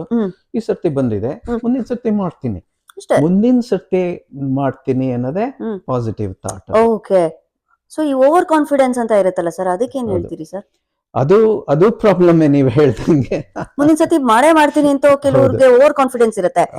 ಮಾಡ್ತೀನಿ ಅಂತ ತಿಳ್ಕೊಳ್ಳೋದು ಒಂದು, ಆಮೇಲೆ ಅದು ಮಾಡೇ ಮಾಡ್ತೀನಿ ಬಿಡು ಅಂತ ಅನ್ಕೊಳ್ಳೋದು ಒಂದು. ಇದು ಎರಡನ್ನ ನೀವು ಸ್ವಲ್ಪ ಬಿಡಿಸಿ ಹೇಳ್ಬಿಡಿ. ಕಾನ್ಫಿಡೆನ್ಸ್ ಕಮ್ಮಿ ಇರೋರಿಗೆ ಬಹಳ ಫೋಕಸ್ ಆಗಿದೆ ಲೈಫ್ ಅಲ್ಲಿ, ಅಥವಾ ಸೈಕ್ಯಾಟ್ರಿಸ್ಟ್ ಅಂತ ಬಂದ್ರೆ ಜಾಬ್ ಸ್ಟ್ರೆಸ್ ಆಗ್ಲಿ, ರಿಲೇಶನ್ಶಿಪ್ ಸ್ಟ್ರೆಸ್ ಆಗ್ಲಿ. ಈ ಕಂಟ್ರೀಸ್ ನಲ್ಲಿ ನಾನು ಪ್ರೈವೇಟ್ ಪ್ರಾಕ್ಟೀಸ್ ನಲ್ಲಿ ಪ್ರೈವೇಟ್ ಪ್ರಾಕ್ಟೀಸ್ ಮಾಡ್ತಾ ಇದ್ದೆ. ವಾವ್ ಅದರಲ್ಲಿ ಹಾ. ವರೀಡ್ ವೆಲ್ ಅನ್ನೋದು ವರ್ಡ್. ವಾವ್ ಎಲ್ಲ ಫಂಕ್ಷನ್ ಮಾಡ್ತಾ ಇದಾರೆ, ಹ್ಮ್ ಬಟ್ ಯಾವಾಗ ನೋಡಿದ್ರು ಯೋಚನೆನಲ್ಲೇ ಮುಳುಗಿರ್ತಾರೆ. ಯೋಚನೆನಲ್ಲೇ ಓ ಮೈ ಗಾಡ್. ಸೊ ಅವ್ರಿಗೆ ಹೆಂಗ್ ಮ್ಯಾನೇಜ್ ಮಾಡ್ಬೇಕು ಅಂತ. ಸೊ ಏನಾದ್ರೂ ಒಂದು ಫಾರ್ಮುಲಾ ಹೇಳಿ ಸರ್, ಅದಕ್ಕೆ ತುಂಬಾ ಜನಕ್ಕೆ ಹೆಲ್ಪ್ ಆಗ್ಬೋದು. ಹ. ಸೊ ಸೈಕ್ಯಾಟ್ರಿಸ್ಟ್ ಅಂತ ನಾವು ಹೇಳ್ತೀವಿ. ಇಲ್ಲಿ ವೆಸ್ಟರ್ನ್ ಕಂಟ್ರೀಸ್ ನಲ್ಲಿ ಹಾ ಸೈಕ್ಯಾಟ್ರಿಸ್ಟ್ ಹತ್ರ ಮಾತಾಡ್ತೇವೆ. ಇಲ್ಲಿ ಕೆನಡಾದಲ್ಲಿ ಅದು ಫ್ರೀ. ನಾನು ಇಂಗ್ಲೆಂಡ್ ನಲ್ಲಿ ವರ್ಕ್ ಮಾಡಿದಾಗ್ಲೂ Wow. ಅದು ಫ್ರೀ. ಓಕೆ ನಾನು ಶುರುವಿನಲ್ಲಿ ಅಂತವ್ರು ನೋಡಿದಾಗ ವೀಕ್ಲಿ ಒಂದ್ಸರ್ತಿ ನೋಡ್ತಾ ಇದ್ದೆ, ವಾವ್ ಆಮೇಲೆ ಒನ್ಸ್ ಇನ್ 2 weeks ನೋಡ್ತಾ ಇದ್ದೆ, ಓಕೆ ಆಮೇಲೆ 6 months ಆದ್ಮೇಲಿಂದ ಗ್ರಾಜುಯಲ್ ಆಗಿ ನಾವು ಯು ಮ್ಯಾನೇಜ್ ಅಂತ ಹೇಳಿ ಬಿಡ್ತಾ ಇದ್ವಿ. ಓಕೆ ಬಟ್ ಹಂಗೆ ಬಿಡ್ತಾ ಇರ್ಲಿಲ್ಲ. ಆಫ್ಟರ್ 1 year ಮಾಡ್ತಾ ಇದ್ವಿ. Hmm over active or over confidence ಇರೋರಿಗೆ ಹ್ಮ್. ಅವ್ರಿಗೆ ಆಗ ಜಾಬ್ ಪ್ರಾಬ್ಲಮ್ಸ್ ಆಗ್ತಾ ಇತ್ತು. ಓ ಅವಾಗ ಬರೋರು ಓ ಅದು ಮೇನ್ ಮೂಲ ಕಾರಣ. ಅದು ಮೂಲ ಜಾಬ್ ಕಾರಣ ಅದು. ಪ್ರಾಬ್ಲಮ್, ಏನಾದ್ರು ಪ್ರಾಬ್ಲಮ್ ಆದಾಗ್ಲೇ ಈ ತರ ಸಿಚುವೇಶನ್ಸ್ ಕ್ರಿಯೇಟ್ ಆಗೋದು ಅಂತೀರಿ. ಮಕ್ಳ ಇದ್ರೆ ಓವರ್ ಆಕ್ಟಿವ್ ಆಗಿ ಸ್ಕೂಲಲ್ಲಿ ಗಲಾಟೆ, ಅದರಿಂದ ಅದೇ ಒಂದ್ ಬೇರೆ ವಿಷಯ. ಅದು ನಿಮ್ಗೆಲ್ಲ ಗೊತ್ತಿರೋಂಗೆ ADHD, ADD ಅಟೆನ್ಷನ್ ಡಿಸಾರ್ಡರ್ಸ್ ಮತ್ತೆ OCD ಇರುತ್ತೆ. ಕೆಲವು ಸರ್ತಿ ಅದು ಮಕ್ಳಿದ್ದಾಗಲೇ ಗೊತ್ತಾಗ್ಬಿಡುತ್ತೆ. ಬಟ್ ಅದನ್ನ ಹೆಂಗ್ ಮ್ಯಾನೇಜ್ ಮಾಡ್ಬೋದು, ಅದೇ ಒಂದು ದೊಡ್ಡ ಟಾಪಿಕ್ ಅದು. ಸರ್ ಮೆಡಿಕೇಶನ್ ಕೊಡ್ತಾರೆ. ಈಗೀಗ ಮುಂಚೆ ಮೆಡಿಕೇಶನ್ ಇಲ್ಲದೆ ಮ್ಯಾನೇಜ್ ಮಾಡ್ತಾ ಇದ್ವಿ. ರೈಟ್. ಈಗೀಗ ಪೇರೆಂಟ್ಸ್ಗೂ ಟೈಮ್ ಇರಲ್ಲ, ನಮ್ಗೂ ಟೈಮ್ ಇರಲ್ಲ. ಶಾರ್ಟ್ ಕಟ್ ಏನಾದ್ರು ಇದ್ರೆ ಹೇಳಿ ಸರ್. ಅದಕ್ಕೆ ತಕ್ಷಣ ಏನಾದ್ರು ಅದರಿಂದ ಆಚೆ ಬರ್ಬೋದು ಅಂದ್ರೆ ಏನ್ ಹೇಳ್ತೀವಿ? ಅವ್ರಿಗೆ ಎಕ್ಸರ್ಸೈಸ್ ಆಕ್ಟಿವಿಟೀಸ್, ಫಿಸಿಕಲ್ ಆಕ್ಟಿವಿಟಿನೇ ಬೆಸ್ಟ್ ಆ age group. Sir physical activities ಅಂದಾಗ ಕೆನಡಾ ಅಂತ ಈ ದೇಶದಲ್ಲಿ 3 ಹೊತ್ತುನು ವರ್ಷದಲ್ಲಿ 6 ತಿಂಗಳು ಕೂಡ ನಮ್ಮ ಸ್ನೋ ಮಹಾರಾಜರು ಆವರಿಸ್ಕೊಂಡ್ಬಿಟ್ಟಿರ್ತಾರೆ, ಆಚೆ ಹೋಗಕ್ಕಾಗಲ್ಲ. ಸೊ ಇಂಡಿಯಾದಲ್ಲಿ ನೋಡಿದ್ರೆ ಎಲ್ಲಾ ಕಡೆನೂ ಗಾಡಿಗಳೇ ಹಾವಳಿ. ಹೌದು. ಸೊ ಬೆಂಗಳೂರಲ್ಲಿ ಕಾಲಿಡಕ್ ಆಗಲ್ಲ. ಹೌದು. ಸೊ ಇಂಥ ಸ್ಥಿತಿನಲ್ಲಿ ನೀವು ಉತ್ತರ ಕೊಡಿ ಸರ್. ಯಾವ ರೀತಿ ಎಕ್ಸರ್ಸೈಸ್ ಅನ್ನ ಮಾಡ್ಕೋಬಹುದು? ಮನೆಯಲ್ಲಿ ಏನಾದ್ರು ಮಾಡ್ಬೋದಾ? ಮನೆಯಲ್ಲಿ ಮಾಡ್ಬೋದು. ಓಕೆ. ಇಲ್ಲ ಅವ್ರಿಗೆ YMCA ಜಾಯಿನ್ ಮಾಡಿದ್ರೆ ಓಕೆ ಇಲ್ಲಿ ಬಹಳ ಎನ್ಕರೇಜ್ ಮಾಡ್ತಾರೆ. Very nice. YMCAಗೆ ಅವ್ರು ಬೇಕಾದ್ರೆ ಸ್ವಿಮ್ಮಿಂಗ್ ಆದ್ರೂ ಹೋಗ್ಬೋದು, ಇಲ್ಲ ಅವ್ರದ್ದು ಸಾಕರ್ ಇಂಡೋರ್ ಸಾಕರ್ ಆಕ್ಟಿವಿಟೀಸ್ ಇರುತ್ತೆ, ಇಂಡೋರ್ ಹಾಕಿ ಇರುತ್ತೆ, ಫ್ಲೋರ್ ಹಾಕಿ ಅಂತಾರೆ ಕೆನಡಾದಲ್ಲಿ. ರೈಟ್. ಈ ರೀತಿ ಆಕ್ಟಿವಿಟೀಸ್ ಇಂಡೋರೇ ಇರುತ್ತೆ. ಸೊ ಆಮೇಲಿಂದ ಸಮ್ಮರ್ ಟೈಮ್ ಅಲ್ಲಿ ಹೊರಗಡೆಗೆ ಟ್ರಾನ್ಸ್ಲೇಟ್ ಮಾಡ್ಕೋಬಹುದು. ಇಲ್ಲ ಅವರು ನನಗಿದು ಇಷ್ಟೇ ಸಾಕಪ್ಪ ಅಂದ್ರೆ ಮಕ್ಕಳು ಬ್ಯಾಡ್ಮಿಂಟನ್ ಆಗ್ಲಿ, ಬ್ಯಾಡ್ಮಿಂಟನ್ ಪಾಪ್ಯುಲರ್ ಸ್ಕೂಲ್ಗಳಲ್ಲಿ, ಬಾಸ್ಕೆಟ್ ಬಾಲ್, ಬ್ಯಾಡ್ಮಿಂಟನ್ ಪಾಪ್ಯುಲರ್. ಅದು ಗ್ರೂಪ್ ಆಕ್ಟಿವಿಟಿ, ಒಂದು physical activities plus social interaction ಎರಡೂ ಇರ್ಬೇಕು. Very nice sir. ಎರಡು ಇದ್ದಾಗ ಆ ಹುಡುಗರು ಅಟೆನ್ಷನ್ ಡೆಫಿಸಿಟ್. ಸೊ ಇದು ಮಕ್ಕಳಿಗಾದ್ರೆ ದೊಡ್ಡವರಿಗೂ ಇದೇ ಫಾರ್ಮುಲಾ ಇಂಪ್ಲಿಮೆಂಟ್ ಆಗುತ್ತೆ ಅಂತೀರಾ? ಅಥವಾ ಲೈಕ್ ಈಗ ಎಲ್ಲೂ ಭೇಟಿ ಮಾಡ್ಲಿಕ್ಕೆ, ಇಂಟ್ರಾಕ್ಷನ್ ಮಾಡ್ಲಿಕ್ಕೆ ಇಂಥ ಚಳಿನಲ್ಲಿ ಯಾರು ಅವೈಲೇಬಲ್ ಇರೋದಿಲ್ಲ, ಸೌಲಭ್ಯತೆ ಇರೋದಿಲ್ಲ ಅಂತ ಸ್ಥಿತಿನಲ್ಲಿ ನಾವು ಮನೆಯಲ್ಲೇ ಸ್ವಲ್ಪ ವಾಕ್ ಮಾಡ್ಕೊಂಡು ಮಾಡಿದ್ರೆ ಅದು ವರ್ಕ್ ಆಗುತ್ತೆ ಅಂತೀರಾ? ವರ್ಕ್ ಆಗುತ್ತೆ. ಅವರ ನಾವು ಫಸ್ಟ್ ಇಂಟರ್ವ್ಯೂ ಮಾಡಿದಾಗ ಎಷ್ಟು ಅವ್ರಿಗೆ ಎಫೆಕ್ಟ್ ಆಗಿದೆ ಇದರಿಂದ ಅನ್ನೋದು ಇಂಪಾರ್ಟೆಂಟ್. ಏನಪ್ಪಾ ಅವ್ರಿಗೆ ಇದರಿಂದ ಕೆಲ್ಸನೇ ಹೋಗ್ಬಿಡೋ ಸಿಚುವೇಶನ್ ಬಂದಿದೆ, ಹಂಗೆಲ್ಲ ಇದ್ದಾಗ ಮೆಡಿಕೇಶನ್ ಕೊಡ್ತೀವಿ ಶಾರ್ಟ್ ಟರ್ಮ್ಗೆ. ಅವ್ರಿಗೆ ಹೇಳ್ತೀವಿ ನಿಮ್ಗೆ ಆಂಗ್ಸೈಟಿ ಡಿಸಾರ್ಡರ್ ಇಲ್ಲ ಡಿಪ್ರೆಷನ್ ಡಿಸಾರ್ಡರ್ ಇದ್ದಾಗ ಒಂದು 3 months or 6 months or 1 year ಈಗಿರೋ ಇಂಟರ್ನ್ಯಾಷನಲ್ ಗೈಡ್ ಲೈನ್ಸ್ ಪ್ರಕಾರ if they have 1 episode 6 months or 1 year treat ಮಾಡಿ ಆಮೇಲೆ ಗ್ರಾಜುಯಲ್ ಆಗಿ ವಿತ್ಡ್ರಾಲ್ ಮಾಡಬೇಕು. ಬರೇ ಮೆಡಿಕೇಶನ್ ಮೇಲೆ ಡಿಪೆಂಡ್ ಆಗಬಾರ್ದು. Mean while you continue to see them and talk what is bothering them. ಕೆಲವು ಸರ್ತಿ ಅವ್ರಿಗೆ ಎಲ್ಲರ ಹತ್ರ ಹೇಳ್ಕೊಳಕ್ ಆಗಲ್ಲ, ಆವಾಗ ಮಾನಸಿಕ ತಜ್ಞರ ಹತ್ರ ಹೋದ್ರೆ ಫ್ರೀ ಆಗಿ ಮಾತಾಡ್ಬೋದು. 40 minutes 40 minutes ಏನಪ್ಪಾ ಮಾತಾಡ್ತೀರಾ ಅಂತ ಕೇಳ್ಬೋದು ನೀವು. ಆವಾಗ ನೋಡಿ ಅವ್ರದ್ದು ಬರೇ ಏನ್ ಕಷ್ಟ ಆಗ್ತಾ ಇದೆ ಅಂತಲ್ಲ, ಅವ್ರ ಸಿಚುವೇಶನ್, ಫ್ಯಾಮಿಲಿ ಸಪೋರ್ಟ್, ಅದನ್ನ ಇದುವರೆಗೂ ಹೆಂಗ್ ಮ್ಯಾನೇಜ್ ಮಾಡಿದ್ದಾರೆ, ಯಾಕೆ ವರ್ಕ್ ಆಗ್ಲಿಲ್ಲ, ಈಗ ಹೊಸದಾಗಿ ಏನ್ ಹೇಳ್ಕೊಡ್ಬೋದು. ನೋಡಿ past present and future important, ಬಹಳ ಇಂಪಾರ್ಟೆಂಟ್. ನಾನ್ ಮುಂಚೆ ಹೇಳ್ದಂಗೆ ಊರ್ನಲ್ಲಿ ಜಾಯಿಂಟ್ ಫ್ಯಾಮಿಲಿ, ಎಕ್ಸ್ಟೆಂಡೆಡ್ ಫ್ಯಾಮಿಲಿ, ಅಲ್ಲಿ ಭಾವನೆಗಳಿಗೆ ಬೆಲೆ ಇರ್ತಿತ್ತು, ಹಂಚ್ಕೋತಾ ಇದ್ರು. ನಮ್ಮ ಅಪ್ಪ ಅಮ್ಮ ನನ್ಗೆ ಅಜ್ಜಿ ಮನೆ ಕಳಿಸ್ಬಿಡ್ತಾ ಇದ್ರು. ಅಲ್ಲಿ ನಮ್ಮೆಲ್ಲ ಕಸಿನ್ಸ್ ಜೊತೆ ಎಲ್ಲ ಒಂದು 2 months ಸಮ್ಮರ್ ಅಲ್ಲಿ ಸ್ಪೆಂಡ್ ಮಾಡಿ ಬಂದ್ರೆ ಎಲ್ಲರೂ ಮತ್ತೆ ಬ್ಯಾಕ್ ಟು ನಾರ್ಮಲ್ ಆಗಿರ್ತಾ ಇದ್ವಿ. ಎಸ್ ಅಲ್ಲಿ ಸರ್. ಮಾವಂದ್ರು, ತಾತಂದ್ರು ಎಸ್ ಎಸ್. ಎಲ್ಲರ ಜೊತೆ. ಹಾ. ಈಗ ಅದೆಲ್ಲ ಸ್ವಲ್ಪ ಕಮ್ಮಿ ಕಡಿಮೆ ಆಗಿದೆ. ಆಗಿದೆ. ಕಮ್ಮಿ ಆಗಿದೆ. ಕೆಲವರಿಗೆ ಕೆಲವರಿಗೆ ಒಂದು ಕಾಯಿಲೆನೇ ಹೇಳ್ಬೋದು. ಮನ್ಸಲ್ಲಿ ಬಾಯಲ್ಲೂ ಹೇಳ್ತಾ ಇರ್ತಾರೆ. ಹ್ಮ್. ಆ ಕೆಲಸ ಮಾಡ್ಬೇಕು, ಈ ಕೆಲಸ ಮಾಡ್ಬೇಕು, ಅದ್ ಮಾಡ್ಬೇಕು, ಇದು ಮಾಡ್ಬೇಕು ಅಂತ ಹೇಳ್ತಿರ್ತಾರೆ. ಇನ್ ಕೆಲವರಿಗೆ ಯಾರು ಏನೇ ಮಾತಾಡಿದ್ರು ತಪ್ಪಾಗೆ ಕಾಣುತ್ತೆ. ಹ್ಮ್. ಸೊ ಮುಖ ನೋಡಿ ಸ್ಮೈಲ್ ಕೊಟ್ರು, ಓ ನನ್ನನ್ನು ಅಪಹಾಸ್ಯ ಮಾಡ್ತಾ ಇದೀಯಾ ನೀನು ಅನ್ನೋ ರೀತಿನಲ್ಲಿ ಆ ತರ ಹೌದು. ಮನೋಭಾವನೆಗಳು. ಈ ತರ ಎರಡು ಕೇಸಸ್ ನ ತಗೊಂಡ್ರೆ ನೀವು ಹ್ಮ್. ಯಾವ ರೀತಿ ಕಂಟ್ರೋಲ್ ಮಾಡ್ಬೋದು ಅಂತೀರಿ?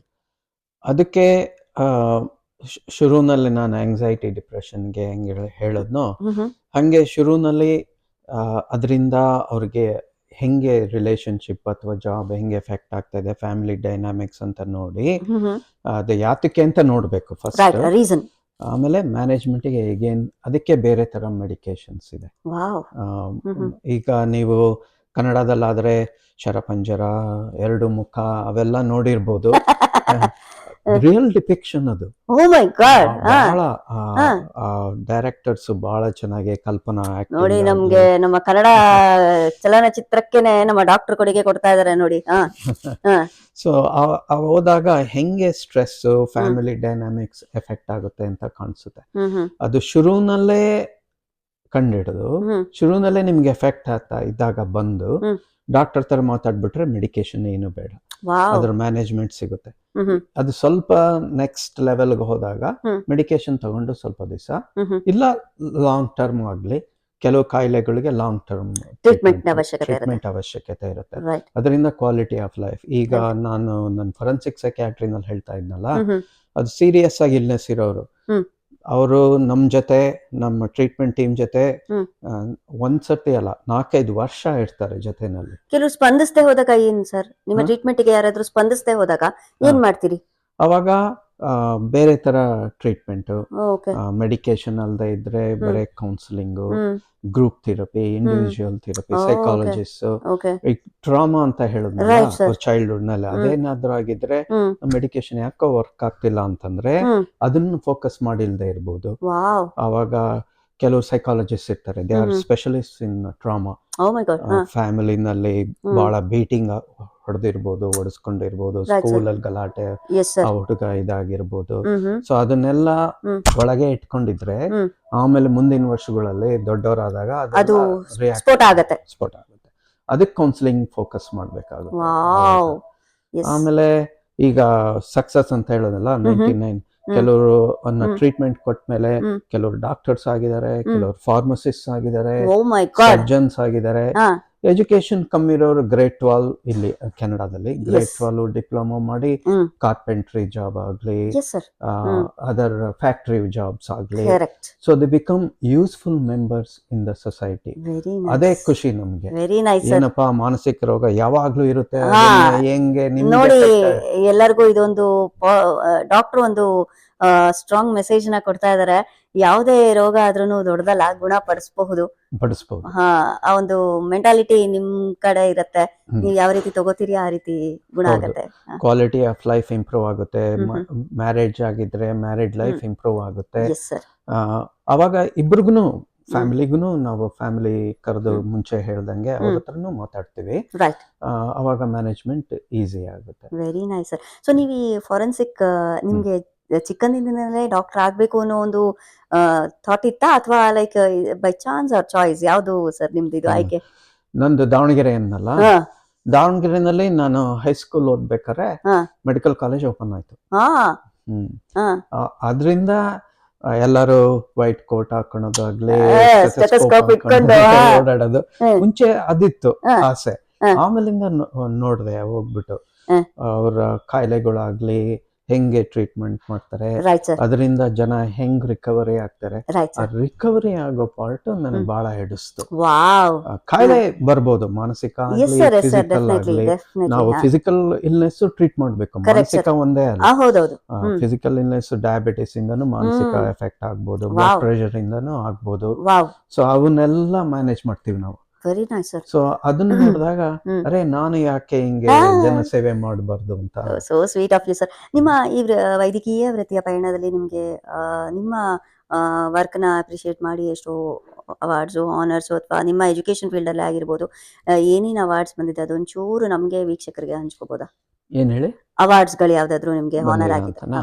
ಸೊ ನನಗೆ ಈಗ ಹಾಸ್ಪಿಟಲ್ ಅಥವಾ ಪೇಷಂಟ್ ಟ್ರೀಟ್ ಮಾಡೋದು ಒಂದೇ ಅಲ್ಲದೆ ನಾನು ಸಮಾಜ ಸೇವೆನೂ ಮಾಡ್ತಾ ಇದ್ದೀನಿ. Yes sir. ಆಮೇಲೆ ಹೇಳಿದ್ನಲ್ಲ, ಕೋವಿಡ್ ಟೈಮಲ್ಲಿ ಎಸ್ ಸರ್. ಎಲ್ಲ Kannada organisations all across Canada ಇತ್ತು. Yes sir. ಅವಾಗ ಕೋವಿಡ್ ಟೈಮ್ನಲ್ಲಿ ಉಸಿರು ಅಂತ ಒಂದು ಮಾಡಿದ್ವಿ wow, organisation all across Canada ಅಂತ. ವೆರಿ ನೈಸ್ ಅವಾಗ ಸರ್. ಫಂಡ್ ರೈಸಿಂಗ್ ಮಾಡಿ Yes, sir. ಬೆಂಗಳೂರಿಗೆ oxygen cylinders yes sir, I came to know about it. So ಇದೆಲ್ಲ ಮಾಡಿದ್ದಕ್ಕೆ, ಆಮೇಲೆ ಲೆಕ್ಚರ್ಸ್ ಕೊಟ್ಟಿದ್ದಕ್ಕೆ ಇಲ್ಲಿ ಅಂಟೇರಿಯೋ ಸೈಕ್ಯಾಟ್ರಿಕ್ ಅಸೋಸಿಯೇಷನ್ ಅಂತ ಇದೆ, Canadian psychiatric Yes, sir. Association ಅಂತ ಇದೆ. Yes sir. ಅವರೆಲ್ಲ ರೆಕಗ್ನೈಸ್ ಮಾಡಿ. Congratulation sir, you really deserve it. So ನಿಮ್ಮ ವರ್ಕ್ ಹೇಳತ್ತೆ ಎಷ್ಟು ಜನರ ಜೀವನ ಮನಸ್ಸನ್ನ ನೀವು ಗೆದ್ದುಬಿಟ್ರಿ ಅಂತ. ಮನಸ್ಸನ್ನ ಕದ್ದು ಗೆಲ್ಲೋದೇ ದೊಡ್ಡ ಸಾಧನೆ ನಿಮ್ದು. ಸೊ ನಾನು ಎಲ್ಲ ಸಾಧಕರಿಗೂ ಕೊನೆಯದಾಗಿ ಒಂದು ಪ್ರಶ್ನೆ ಕೇಳ್ತೇನೆ ಸರ್. ನಿಮ್ಮ ಸಂದರ್ಶನ ವೈಯಕ್ತಿಕವಾಗಿ ಹೇಗೆ ಅನ್ನಿಸ್ತು ಅಂತ? ಬಹಳ ಚೆನ್ನಾಗಿತ್ತು. ಈ ವಿಷಯಗಳು ಎಲ್ಲರಿಗೂ ಗೊತ್ತಿರಲ್ಲ.